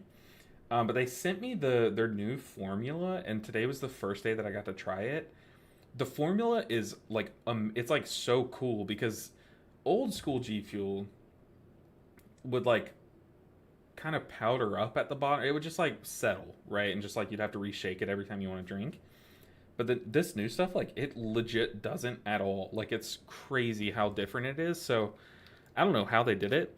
The downside is the flavor that they sent me is kind of buns. Like it's low key. It's not my favorite. Um, so I'm excited if they make this new formula with the flavor that I really like. Dude, it's gonna be a game changer. It is absolutely gonna be a game changer. What is G Fuel? It's basically like how people drink coffee every morning, just a way that they can get their caffeine in the morning. G Fuel is like an alternative to coffee. That the reasons why I like it is because coffee stains your teeth. This doesn't. Um, when I drink coffee, I feel it spike really hard, and then it just goes away after an hour. G Fuel, you see now. I drank it like 5 or 6 hours ago. I'm like not too much energy, but I'm like the perfect amount of energy. Like it's so smooth on energy. And dude, it tastes unreal. It's like you can get it like many different flavors, but the one that I get is watermelon. It's really good. But yeah, it's a simple monster with a gamer tag. You're not wrong. You're not wrong. Except monster, I'm pretty sure has sugar. This is sugar free. It gives you like a lot of like good like minerals and stuff too. So you know, it keeps me good on. I know the one that it doesn't give me is iron, so I need to start taking an iron pill. But like it gives you some good vitamins and stuff too. So it's like it's just an all around like good source of uh, energy. Yeah, it's a powder. It comes in a powder. You mix in like it comes a little scooper. You scoop like one scoop in with like a bottle of water or 12 to 16 ounces, and it's super good, super good. If you ever wanted to try it, I highly recommend the watermelon flavor. Whoa, whoa, dude, Blarg said I don't drink G Fuel, but here's my support for the healing shenanigans, dude. What a gamer! So instead of buying G Fuel, you just full on sent, dude. That is crazy. It's a crazy amount of support, Blarg. You have no idea how much I appreciate you. Jesus, dude. That is amazing. Look, hey, healing shenanigans is what I'm all about. So I'm glad that I can provide you with that. But Blarg, if you aren't already, I know you're watching on YouTube, and I don't know if there's a way to add emotes to YouTube. Maybe there is. I need to look into that. But if you want, I mean, if you want to, I guess you could hop on Twitch, and I could just like open up my emotes to you in response, because that's crazy. That's a crazy amount of support. So I appreciate it so much, dude. But also, I think it's hilarious that you thought that I was just straight up calling you Blarg. Like, imagine if every time someone came into the chat for the first time and was like talking, if I just assigned you a nickname. Like, you know, Grandmaster starts typing, I just call him like Bubblegum Dumper Baby. I don't know, something stupid, you know. So like, to me, that's very funny. Where are the tanks? It's crazy. Buy my gear at Amazon. Your gear or the same gear? Buy my gear at Amazon. Uh, okay, that no, it is not my gear. You're right. I see what you mean, Ceiling Fan. It took me a second to piece that together. You cannot like. I will not remove my processor from my computer and send it to you. No, that is the same gear. Maybe I should change that wording. I didn't even consider that. But that dude, that is so fun. Imagine like. Imagine I legitimately was selling this headset on Amazon. You know, it's like buy my gear, and it's just a link to literally this exact headset. No, it's the same stuff. I highly recommend every piece of gear that I use for sure. Time to make a new WoW alt. Is that enough character? Do you have enough characters for that?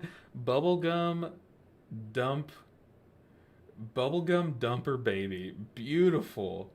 Absolutely beautiful. Bubblegum dumper baby. How many characters do you get on a new character? How many did these people have? 1, 2, 3, 4, 5, 6, 7, 8. 2, 3, 4, 5, 6, 7, 8, 9, 10, 11. How many characters do you get when you make a new alt?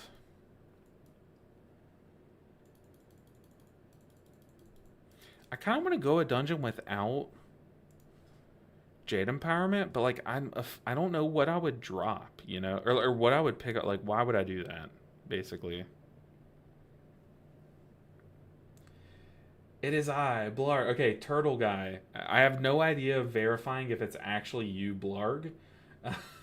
um, but let's see. How do I do it? How would I give you? What if I just blocked you? What if I just straight up made you show your face and I blocked you? That'd be hilarious. Give me a bit. I'll see if I can figure it out.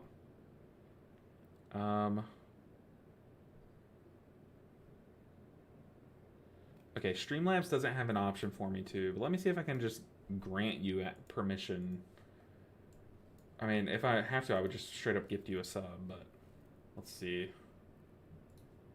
There should be a way, right? Just to say, hey, this guy's cool, let him use the emotes.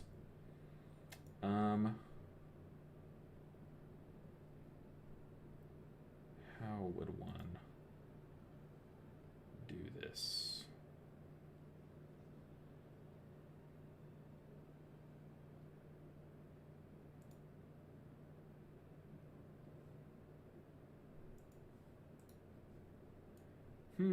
I'll just gift you a sub. We'll just gift sub, call it a day. And you know what? If Turtle Guy, if you really aren't blarg and are just saying that so that I would gift you a sub, props to you. 100% props to you. You earned it. Turtle Guy. Okay, Turtle Guy is you. That would have been hilarious. Imagine like someone just joined the stream. They heard me say like, Blarg, if you hop on over to Twitch, I'll give you the emotes. And then like they were just like, I'm Blarg, you know? Dude, that would have been so good. But there you go. I do plan on, by the way, guys, anyone that's watching, I do plan on soon, I'm going to add more emotes. So if you want access to my current emotes on Twitch and any... Zenelia, I know it's you. But if you want access to my current emotes and I believe any future emotes as well, and you have your Prime sub available, just 1 month only, you'll just need to snipe a Prime sub. You'll get all the emotes, I think. LB, do you need help making emotes? I know how to, and like I don't mind it at all. So I don't need help. However, Zenelia, I'm not gonna stop you. If you have a great emote idea and you just, you know, have like in 30 minutes or so to like sit down and just craft it, and you want to do it, I'm not gonna stop you. And I would definitely like just anything that you send me, I would throw up as an emote because I feel like that's so awesome. And I would name it something like Zenelia's, you know, Zenelby Ninja. Zenelby Ninja, dude, that's our Go Tanks. Our Fusion Ho. Zenelby Ninja. I'm building out my portfolio. I'd love to make a few. Hey, you are more than welcome. You are more than welcome. Blarg, that would have been so funny though. If someone just sniped that. But now you got your Twitch emotes. So if you're ever watching a healer streamer, or even if you're watching a, say you're watching like some tank streamer and they're just not getting healed, look, boom, perfect time to use this heal me and help emotes. And they'll be like, whoa, those are good emotes. Where'd you get those from? And you'd be like, look, got them on LB Ninja 7 stream. And then if you're watching like someone play Mistweaver and they're trying to learn it, maybe they're just not getting it. They're like, I don't know if I like Mistweaver. Boom. Sad Chi-Ji. Okay, we finally are about to start this key. I have not been... honestly, I totally forgot I was playing WoW. Just been hanging out. Whoa! Dog Watch. What on earth? Dogwatch said people want emotes. Bet. Say less. Dogwatch with the 10 gifted. Dude, I am legit on the inside. I am making that face as well. That is a worthy of a damn. Is this for the weird UI? I'll count it. I'll count it. Ceiling Panda, we're going to count that. So now I'll use Ceiling Panda's weird UI before we lose our ability to. Just send it to me, Ceiling Panda. I would 100% use it. But, dude, Dogwatch. Insane amounts of support. You guys have no idea how much, like, every little bit adds up. And, you know, if all the little bits add up, then the giant bits like that definitely add up. So, Dogwatch, you are the GOAT. I appreciate you so much. You have no idea. Ceiling Panda legit said say less. Already has the link to the add-on on standby. Okay. And if you haven't seen, by the way, Ceiling Panda's little add-on, highly recommend you click on that link. Actually, hold on. Maybe I shouldn't endorse a link before I test it. But knowing Ceiling Panda, he's not going to try to send you any viruses. At least, oh god, don't let this be the one time that you go rogue and, you know. No, but Ceiling Panda's UI looks sick. So definitely recommend checking it out. Or you can, if you don't trust the link, wait till I click on it after this key. But like I said, Ceiling Panda has not given me a reason not to trust the link so far. But Dogwatch, you are amazing. Also, Dogwatch is such a great name. I feel like every time someone comes into the stream, like for the first time, with like some kind of random name, there's some way that I can relate it to a dog. Like there's someone, I don't know if they're watching right now, but Codes always, every time they join the stream, I'm always telling them, oh, that reminds me of my dog Coda. And you know, like I'm always saying that. I am such a dog person. It's unreal. So you know what? It's that much more sentimental that you have Dog Watch as your name. It's work related. Oh, dude, do you like... Do you pet sit? Or like, you have to tell me your work. And, you know what? If you're hiring, I would love to work with dogs. That's like the dream. What do you do? I work 2 weeks on, 2 weeks off on a ship. Oh, the dog watch. Okay, so it's not really dog related. I see. It's like the night shift is like what it means, right? Good boy job. Okay, I get it now. I get it now. Still very awesome is the late shift on ships. Okay, yeah. I definitely get it now, but like either way, that's still awesome. I am someone who I didn't grow up on the sea, but I grew up swimming. I might have some pictures of me like as a kid, like swimming. That was like my first thing. Like I was a goated swimmer like when I was a kid. And look, y'all know I don't like to toot my own horn, but I was insanely good at like competitive swimming. Um, and so I love the water just as much as I love dogs. Okay, so you know what? That's awesome. I guess when you work on a ship, you don't really get the benefits of being able to jump off the ship and swim in the water, but it's still cool. It's still cool. I also love how would I say this? Oceanic wildlife? Is that the correct way to phrase that? Like I love saltwater fish, jellyfish are some of my favorite animals, and those, you know, pretty dope. At this point, I'm just yapping, but very cool, very cool. You work the night shift on a boat. It's crazy, dude. Now that I'm thinking of like what that would entail, that's got to be terrifying. Let's see. Great job. Not many people can have 2 weeks off every month of the year. That's true. That is true. That is awesome.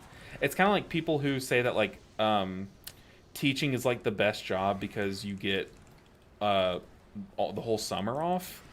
You literally get half of the time off, which is pretty awesome. That's definitely a huge perk. But yeah, it definitely would make it hard to find like a raiding guild, and yeah, I feel you there. Let's recalibrate the dog watch. It's also, it's such a baller name when you know the lore of you working the dog shift, you know? The dog shift, the dog watch shift. But it's also kind of funny that it also has the complete opposite meaning if you don't know that. It's like, oh, dog, what you watch dogs, you know? So it's funny that it literally means one thing and then the complete opposite. Oh.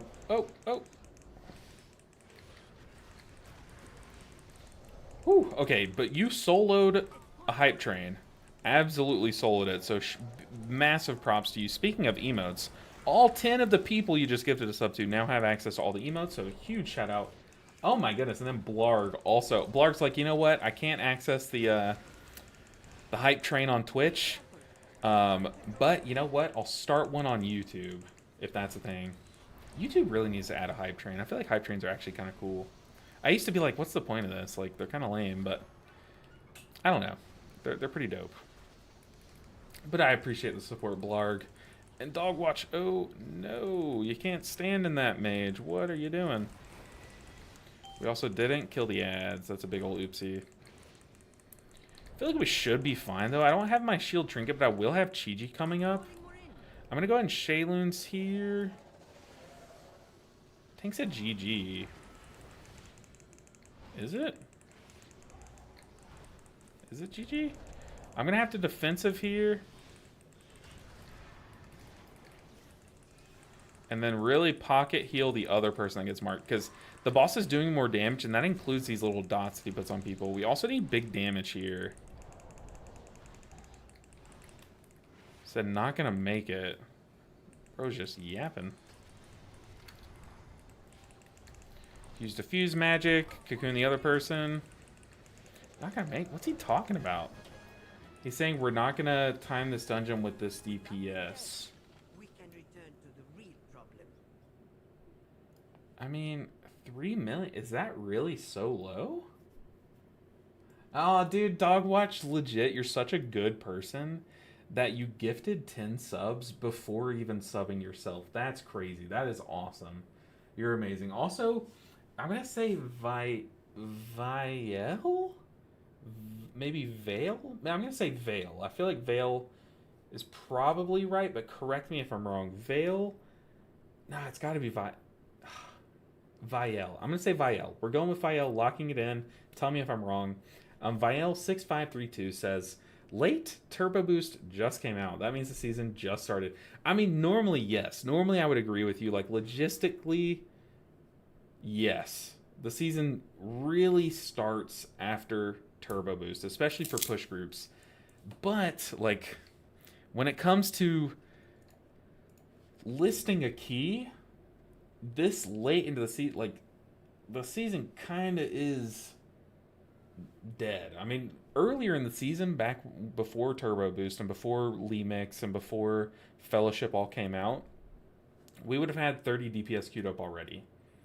But here we have one, you know? So it's like, I don't know. I would call this late into the season for sure. It's definitely. How about this? I feel like it's not late in the season, but it is late to pug in the season. How about that? I feel like that's a nice little middle ground. I feel like that's just a better way to phrase it, you know? Okay, so apparently we just didn't have enough DPS there. And that's why we disbanded. Which is very curious, but I don't know. Ooh, they're doing hard mode Tazavesh? I haven't done that in weeks. I could use a ring, though. Just disrupts the WoW gameplay whilst I'm on the ship. So many people go with the dog route first. Oh, so like you kind of start with that. Oh, you mean like when they see your name? I see. Can I greet you? 100%. What's good, Max? Very good to see you. Okay, Max Stefan Mihaluda? Tell me how to say your last, or the last part of your name, the one that starts with an M. I'm going to say Mihaluda, but very good to see you, Max. I can greet you. Easily. Okay, let's hop into another key. Keep this train rolling. Dude, I've actually gotten a lot more IO than I thought I would today. What's that Misty Boy's item level? It's pretty max. This is my raid main. At this point, we're progging on Dementius. I can't spend any more crests. The only piece that I think I can upgrade is this ring. So I probably could just craft it and be 729. But yeah, I have all 730 except for my 2 crafted pieces in that ring. I think. Yeah, so this character is like geared to the nines. But yeah, this is my raid main. So been playing it every week, filling its vault every week. Yeah, so yeah, it's literally, I have 1 heroic piece left. 2 crafted pieces, my belt and my ring. I would, if I got the one hand, which I guess now I could buy from the vendor, I probably could craft the offhand. And then I might have a mythic belt to replace this one. No, I don't. So then I would just be in the same boat. Damn, you fancy. I am. Been grinding on this character. Even after I got it to 3K, I've at least been doing like all 10s every week, really quickly to fill the vault, you know, just to not short my guild, you know. Want to show the effort for my guild. Sitting here without a sub. I mean, you're just good guy dog watch. Absolutely good guy dog watch. Hey, dude, oh my goodness, watched so many of your vids. Can't believe I hadn't subbed on YouTube also? Dog watch, what on earth? If you picture this, look, let me show you what you are to this channel today, okay?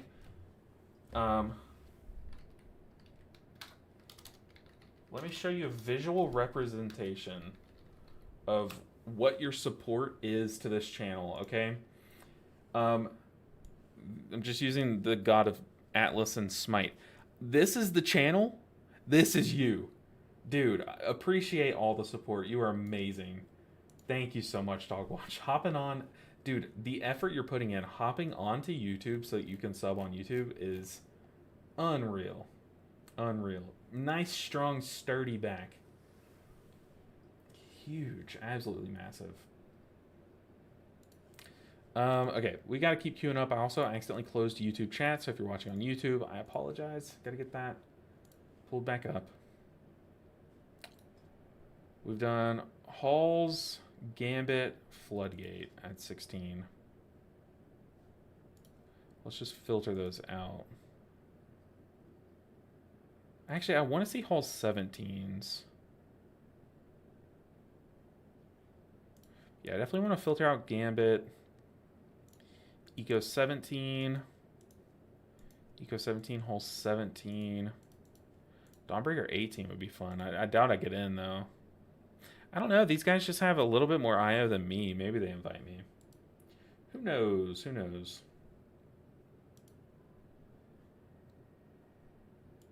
But, you know, I really appreciate it, Dog Watch. Just to kind of... I keep doing this, but just to kind of peel back the curtain a little bit more to kind of let you guys know what's going on behind the scenes, you know, with me and my life in the YouTube channel. There's this, like, weird thing that happens on YouTube where every now and then YouTube will just delete a bunch of accounts. Usually it's accounts that haven't been logged into in like 5 years or so, or like, or maybe 3 years or something. It just kills like dead accounts, right? Or it'll just like randomly unsubscribe you from different things. So, like, it'll just randomly unsubscribe you from people you've been subscribed to for like years. And that those things, both of those things are always happening. So as a content creator who has a YouTube channel, you're basically constantly losing subscribers, except it's a very small amount. So generally, if as long as you're gaining subscribers, it's kind of like it can go unnoticed, right? But it's like a very well known and very well documented thing that you're constantly, like, you have a couple subscribers falling out, just over time. Maybe it's like, you know, on average like 1 or 2 a day, right? It's not that much.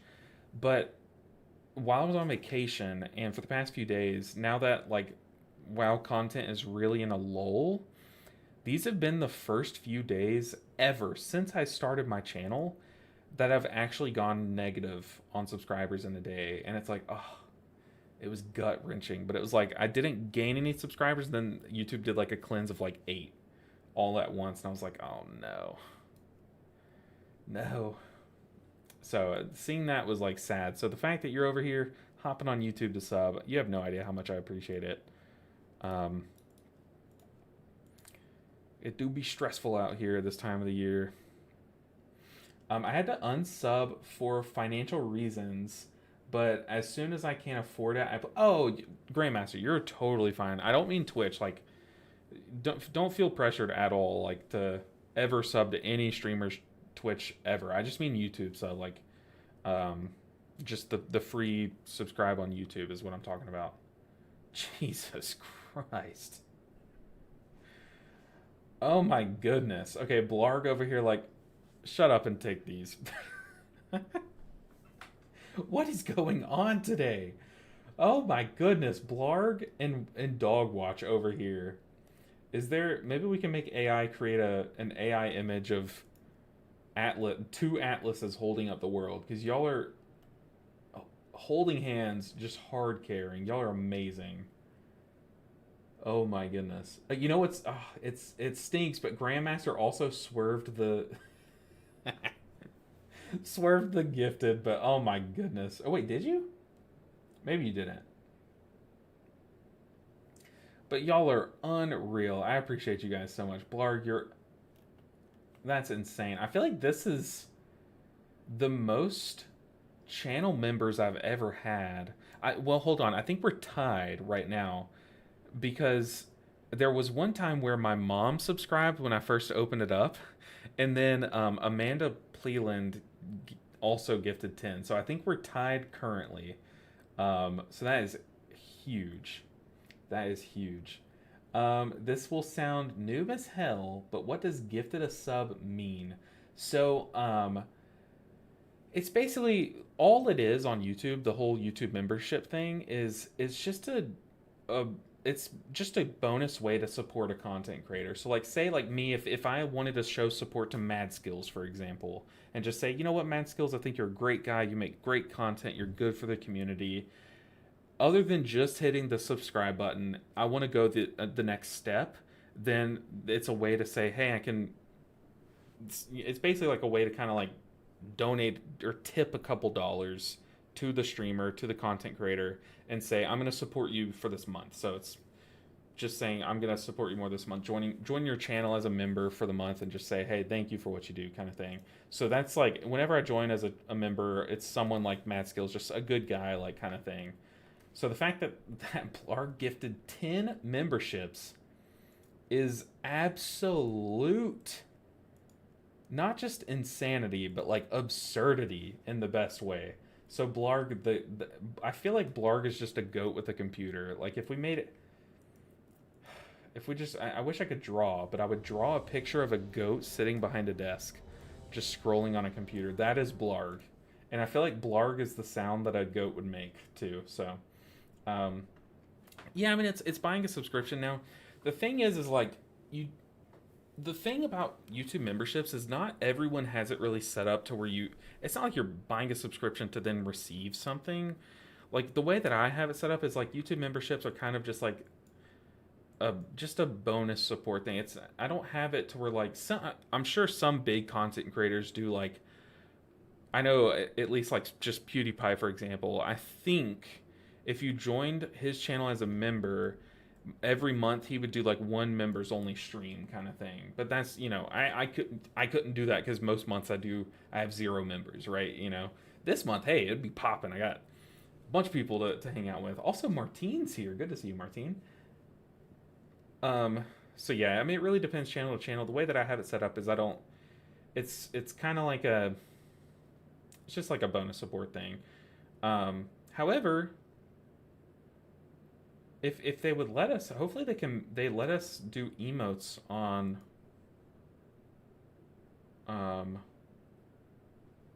YouTube as well. That would be sick. It's like a monthly it's a monthly tip to your favorite streamer. It's just honestly it's a good way to put it.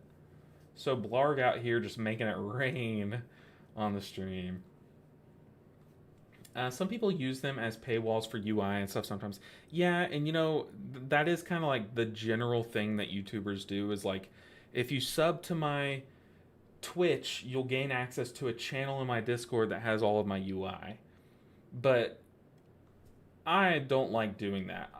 You guys know this, especially if you've been here for a while. You can get all my UI for free. There's no paywall, and I think that's how it should be. But I get why people do it. Like, when it comes to being a content creator, you strictly, like, for lack of a better phrase, you have to be able to pay the bills. You have to be able to feed your family, So I get why people put their UI behind a paywall. I've never done that. Mad Skills got me into Resto Shaman Season 1. See, I've never, like, been influenced by Mad Skills to play a spec, but I do think back before I made content, I would watch Mad Skills videos.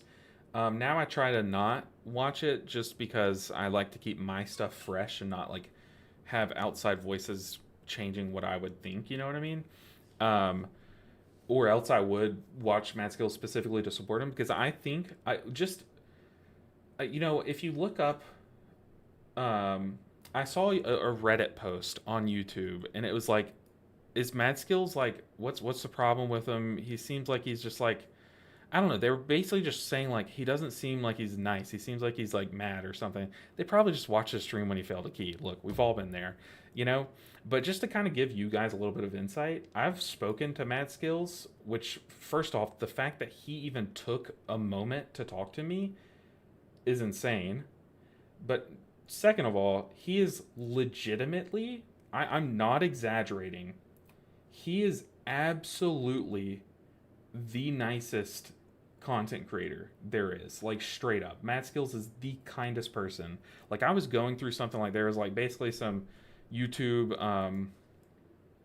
like, there was some basically people who just kept coming to my channel and bullying me in the comments, basically, is kind of what it was. And I was like, Maskills, have you ever gone through this with these people? Like, what should I do, kind of thing. He just like sat with me for like 2 hours in a Discord call and was just like showing like emotional support. Like, he's such a good guy. So if you've ever wondered, I just want to set that straight, because I saw that Reddit post the other day and I was like, you got it so wrong. He's so nice. He really is. He's just an introvert. I started healing in season 1 after being gone since Kata, and he helped me a lot with rotation and builds, etc. He's also just super knowledgeable for sure. Zenelia said, in other news, Zenelia's like, okay, enough about the gifted subs. Are you interested in housing stuff at all? Kind of. I mean, part of the reason why I love replaying Skyrim year after year, like every now and then I'll pick it up and just play it for like hours and hours and hours, is because I like setting up a house and stuff. Like, I do enjoy that. I know, like, I don't really have the drive to play Legion Remix right now, and I know that like a big burst of stuff to put in your house at the start is gonna be all the stuff that you can unlock in Legion Remix, and I don't know. I kind of it depends on how easy the stuff is to obtain. Like, sure, there's gonna be some really cool stuff that you can buy to put in your house and stuff, and that's fine. Like, Blizzard's got to pay the bills too, right? But for the most part, like, as long as there's some cool stuff that you can decorate your house with that is very easily accessible, or at least like easily grindable, I'll be happy. But that's kind of all it hinges on. Like, my what I think of that kind of hinges on how they execute acquiring the items. I ripped aggro on everything there. Oh my goodness. Also, I just realized Gauss is one of my my guildies. Gauss is in the group.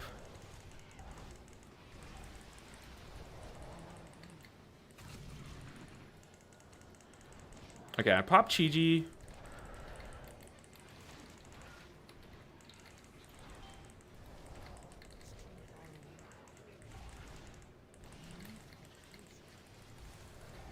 Let's go in Shayloons. Let's get some damage off. Still showing that I have aggro on that Gorger. I don't think that's true, but also the Gorgers, I don't know if they melee. Pretty sure they do. I don't know. Dodged the gifted because I didn't have allow gifted subs turned on. No. Grandmaster, the sentiment's there. I will say that effectively you have a gifted. How about that? Effectively you got one just now. Oh, that's so tragic though. I'm just gonna Soothing Mist this guy for the little bit of mitigation for that. I haven't done a 17 Ecodome yet, so I don't really know what the one-shot threshold is in these keys, so I don't really want to find out. But like any way to kind of like express your customization and your creativity, I love in video games. So things like player housing are a great like vessel to do so. So that alone is a reason why I think it is an exciting thing that they're adding in. But yeah, like I said, it kind of all just depends on execution. And I wouldn't blame them if they made housing decorations and stuff harder to get or expensive, like locked behind expensive paywalls. I wouldn't blame them because it is customization. It's literally like buying skins. Like, that will be WoW's equivalent to buying skins, right? Is these like little cosmetic bonuses. But if they do that, I'll just simply be less excited, you know. I'll accept that. I have a gifted sub in spirit. Yeah. The thing is like YouTube doesn't, at least as far as I know, doesn't have like a it doesn't have a what am I trying to say? Like an emote system set up like Twitch does. Like on Twitch, if you sub to a Twitch streamer, you can get access to any emotes that they have. Why do people always drop the first one like that? I'll never understand that. But yeah, YouTube doesn't have that built in, at least as far as I know.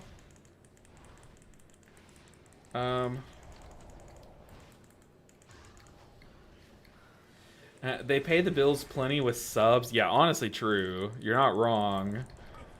You were not wrong. It's crazy. If you do the math, it's crazy how much they make in subs. But, like, in order to keep this game running for 20 years, they have to make that much in subs. You know what I mean?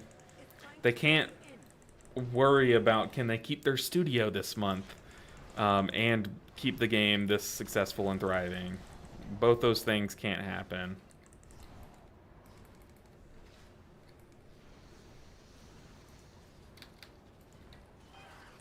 Nice. Oh my god, someone just bursted those ads.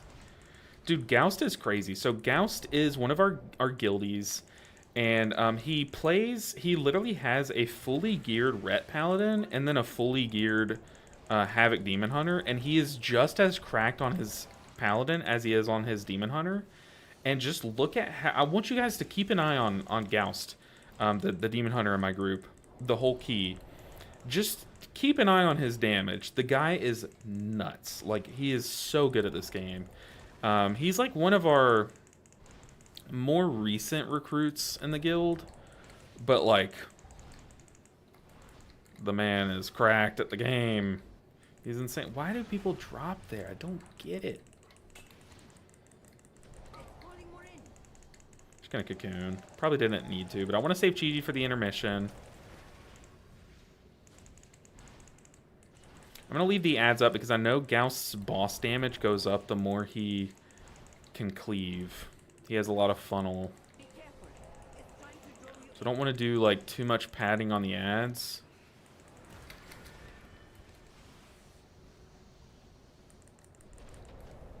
Oh god, I'm going to step in and revival here.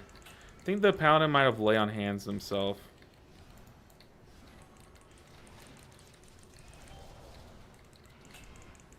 Oh, I thought I pressed GG at the beginning of that. Oops. Oh man, now I'm not gonna have Chi-Ji for this next pull. This next pull is pretty scary too. Okay, I don't really need to enveloping mist. I just need to do damage.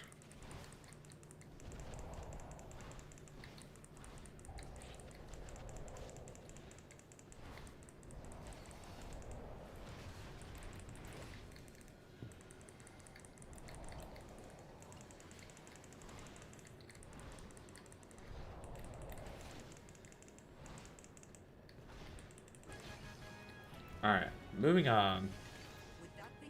I'm going to be in a cardboard box. Minimal decorating required. Yeah, you know, it's not that I can't afford any decorations. I'm just a minimalist, guys. Just a minimalist. Minimal decorating required. Not sure it's a function I really ever wanted to see in WoW 20 years. Yeah, you know, people are very excited. And as someone who, if you didn't know, I started playing in Shadowlands. So technically I'm a noob, right? Like, compared to a lot of other people, I'm relatively a noob, I should say. For me personally, as someone who's started playing in the past couple of years, I haven't really thought like, oh, if this game had housing, it'd be so much better. That just hasn't been on my radar. But seeing so many like long-term players be so excited for player housing, I'm like, okay, I mean, I didn't know we needed this. But I guess, you know, if people are saying, oh, this is going to be, like, the coolest thing ever, like, I'm so excited, like, it's getting so much hype, I trust you guys, you know? If anyone else out there is like, oh, I'm so excited for housing, tell me why. Like, I get it. It's a cool way to customize, just like a way to express yourself, but, like, what else is there to it that I'm missing?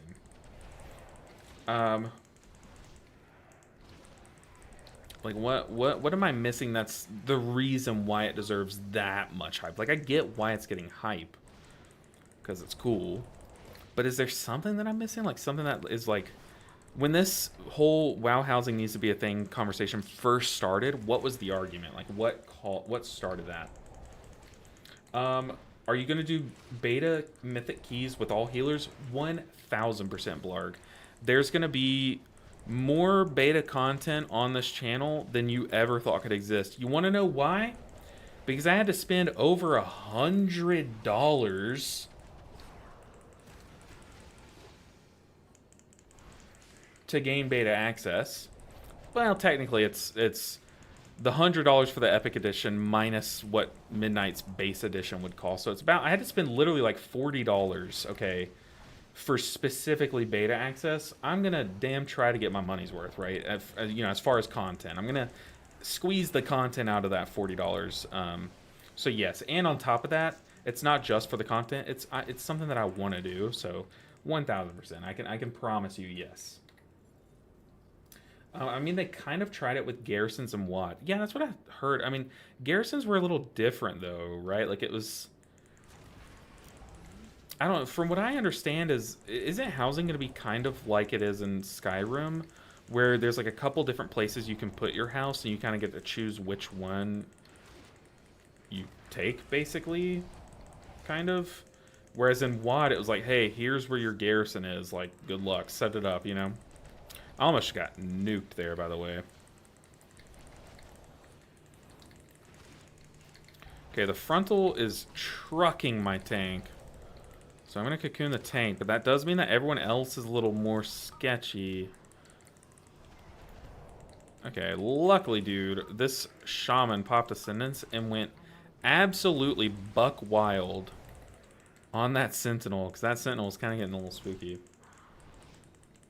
Gonna need to see some beta tanking keys as well. If you mean beta tanking as in, you know, not an alpha, like meaning that I am not an alpha tank, then hey, I got you with some beta tanking. I might do a little beta tanking, but you know a video that I was thinking about making once I get into the beta is saying, like, from a healer's perspective, how are tanks looking? Like, I might do a video like that, and in that video, I might put some tanking gameplay kind of thing. You know, that could be something that I would do to kind of. I feel like Reddit Coffee. I feel like that's a reasonable way for me, someone who makes healer videos, to make a tanking video, as opposed to just like, you know, you have Yoda making these like tanking analysis videos, and then you have me. You know, like, I don't necessarily want to do that. But I think that would be a nice little middle ground way that I could do it. RPers are going to love it for obvious reasons. Great for them. Oh, 100%. Oh, Goust. No. Goust does too much damage. Okay, but to be fair, my Jade Fire Stomp also ripped aggro. So this guy must have just body pooled. Which, you know what's surprising is I've been playing a good bit of Fellowship off stream and stuff. Body pooling in Fellowship is crazy. Like, you can literally just, like, mounted run past a mob as a tank, and you just have, like, what seems like perma-threat. Like, threat is not an issue in Fellowship, as far as I've seen. I'm sure, like, in the late game, I don't know. Maybe it becomes a thing. I have no idea. But from what I've seen, Fellowship does not have threat issues, and it is just, like, when threat doesn't exist, you just... I don't know how to word this, but like it's chef's kiss. Like, imagine a world where threat just stopped existing. It's beautiful. That world is fantastic. I need to drink water though. I am dying of thirst. I mean, not dying of thirst, but feeling the thirst strongly. We are pulling a lot before the boss, and in higher keys, you typically just wanna pull a lot of these mobs in with the boss to funnel. I don't know. Maybe we're just gonna get a lot of count in this room, a lot more than I'm used to.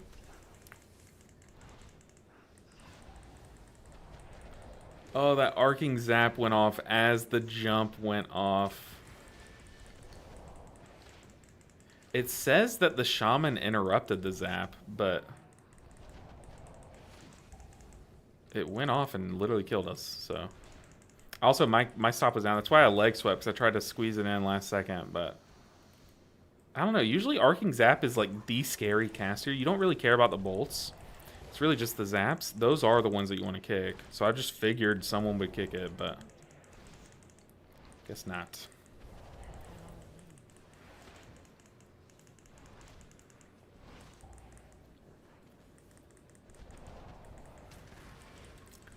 Oh man, we are chain pulling a lot.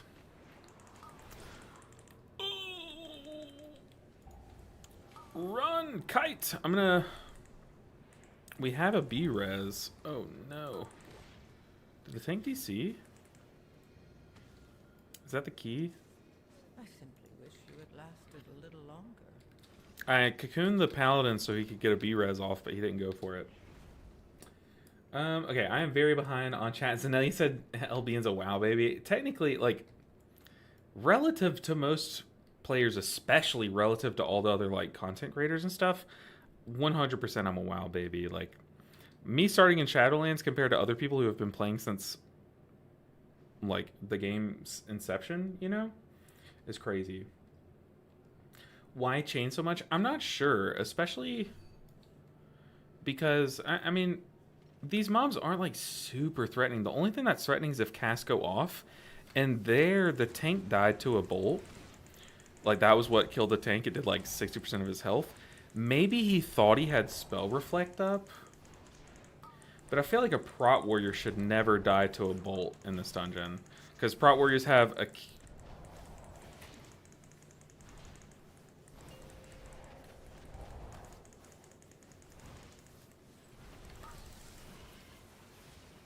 Can we salvage? I am thinking no. Yeah, the tank is getting mollywopped, dude. That is big sad. I don't know. I have kind of an inkling that this tank, like, might not be a tank main, if I'm being honest. He was...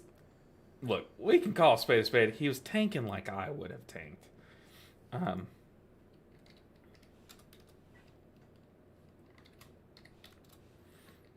Say hey to Goust.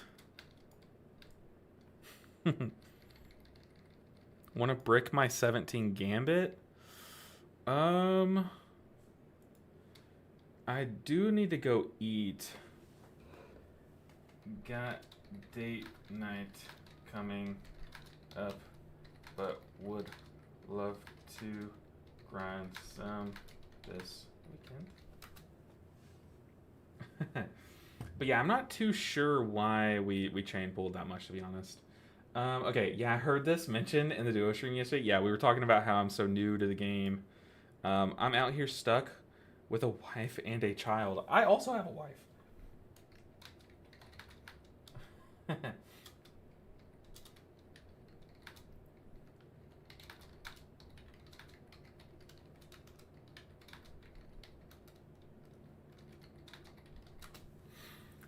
Okay, let's see. It's just an extra thing to do in downtimes. A lot of people don't push. Yeah, for sure. Like, a lot of people have. Everyone has different end game goals and what they like to get out of this game. And I do think housing is a great thing for like the casual player base, for sure. Yeah, the child is what makes date night hard, for sure. There's a second ordered. Hey, yo, yo, yo. Huge grats. Yoda and LB collab win. Ceiling Panda. I don't even know if Yoda does or would ever know who I am. I don't know if Yoda knows or yeah, will ever know when. What am I saying? Will know that I exist. Yeah. So that's win. Step 1, Yoda has to know that I exist. And then step 2, we'll talk about it.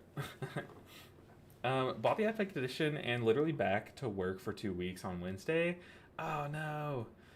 So gonna survive on watching YouTube videos. So please keep me fed with content whilst at work. I'll do my best, Dog Watch. But hey, one thing, you know what? For you specifically, you and Blarg, for showing so much support today, I will promise you, this is a Chris's promise, unless a lightning strikes me from the sky, I will crank out beta content so that you guys have it, especially you, Dog Watch, while you're out on the ship. Yes, I that is a promise. No, Granola, you're back. I'm about to end stream. Well, hey, you know what? I'm glad to have you back, Granola. But yeah, it's so nice to see you. But me and my wife usually do date night on Fridays. Gonna advertise you in all of Yoda streams now. Oh, okay. I'm not going to tell you not to, but if you do, you know, don't don't be mindful of how it could make me come off. You know what I mean? So I'm not gonna tell you. Obviously, do what you want. You have free will, but you know what I mean. Let's see. At this point, I feel like the only thing that should impact threat is taunt. Yeah, 1,000%. Like tanks should have a billion threat with autos and can swap off each other. I think all yeah with taunt, yeah, 100% Zenalia. If they're gonna make threat a thing, I feel like every tank should just pulse out a little bit of threat every second. You know what I mean? Like just pulse out like a couple percent of threat. Just add that passive in, just to make it a little less bad. But I don't know. Out of curiosity, what's the highest M plus IO you've ever gotten? Only like 35, 25. The thing is, I've only gotten like better at the game since I've started the channel, and ever since I've started the channel, every season I do like some kind of major time-consuming series. So like I've never like full-blown pushed, right? Like I've never like gone buck wild. Let's see how high I can get. So I don't really know the limit yet. But so far the highest was last season, 35-25. So my goal is every season we're going to make that number go up a little bit. I truly think this season I could definitely push like 3,800 if I really, blast, especially if I get some guildies like Goust, Rob, and that tank that we met today. If we get some people together and like actually push, I 100% think we could push up a lot more than just 35. It's pretty good. One day I'll try to push higher than 3K. Hey, Zenelia, take the game at your own pace. I feel like it's one of those things that I've had to teach myself. You see so many people doing so many cool accomplishments that you feel like you should also be doing those accomplishments. But the truth is a game like WoW has, it's not just 3K IO. It's not just getting AOTC. There's so many different, like some people I think it's super cool if you have a cool mount. There's so many different ways that you could succeed in WoW. Don't think that you need to succeed in the same ways that other people succeed. You know what I mean? But if that's what you want to do, if you ever want to push to 3K, you got this, Anelia, and I'll be here along the way. If you ever have any questions of how to deal with a mechanic or something, I'll be here. You can always pop in a stream, say like, "Hey, I'm struggling with this boss," or and I would 100% help. I'm actually trying to get cutting edge for the first time currently on Salazar. You know what's funny, Zenelia? Once you kill Salazar, you'll be past me in Prague because I was gone the week that my guild killed Nexus King, and we're not going to re-clear until after we kill Dementius.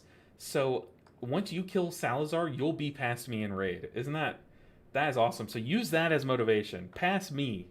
You got this, I believe. But you got this, Zanel. You 100% have this. Just know, not Zenelia. Dementius is all about positioning. All about positioning. Salad bar. I'll call him Salad. Like I just say Nexus King Salad or something. But once you get to Dementius, it's all about your positioning. So like, don't think that you need to crank the heals, especially early in Prague. You just need to do a good amount of passive healing, and just know where you're standing. Stand where you need to be. Like that's all Dementius is. So once you get there, it'll help a lot. We're currently hard stuck in P1. P1's the hardest thing. It took us a long time to prog through P1. So feeling like you're hard stuck in P1, just know that like it's one of those fights that once you get to intermission and start getting a few pulls in each night on intermission, P1 really, that's when the muscle memory locks in, and you kind of, no one's gonna die like get mind controlled anymore. Like it'll start to click for sure for the whole guild. But yeah, you got this, Nelly. And like I said, I'm here. If you have questions, if you want me to take a look at logs, send me all that. Oh, and I guess before we end stream, I want to say also, if any of you guys watching have VODs of you playing, like videos of you playing and associated logs and stuff, and you want some like literally free coaching, I haven't had anyone reach out to me for coaching for a while just because it's so late in the season. But I do want to make a coaching video. If you specifically have a VOD for me to review of either a raid fight or a dungeon, and you want me to like critique it for a video, send it to me. You know, post it privately on YouTube if you want to, or post it publicly. I recommend. And then send me the link and give me permission, and I would love to do that. So, literally free coaching. It's just, if you want to be on a call with me at the time, is up to you, you know, but I would love to do that. I could turn on the recording thing. That would be fun, Zanelli. That would definitely be fun. I mean, I guess if it's a wipe, it'd be longer, you know, as long as it's enough to review. Just look, my main goal. I don't care if like 3 people watch the video. My main goal is I just want to like help. My number one favorite thing to do when it comes to making content is I got into this because I like teaching.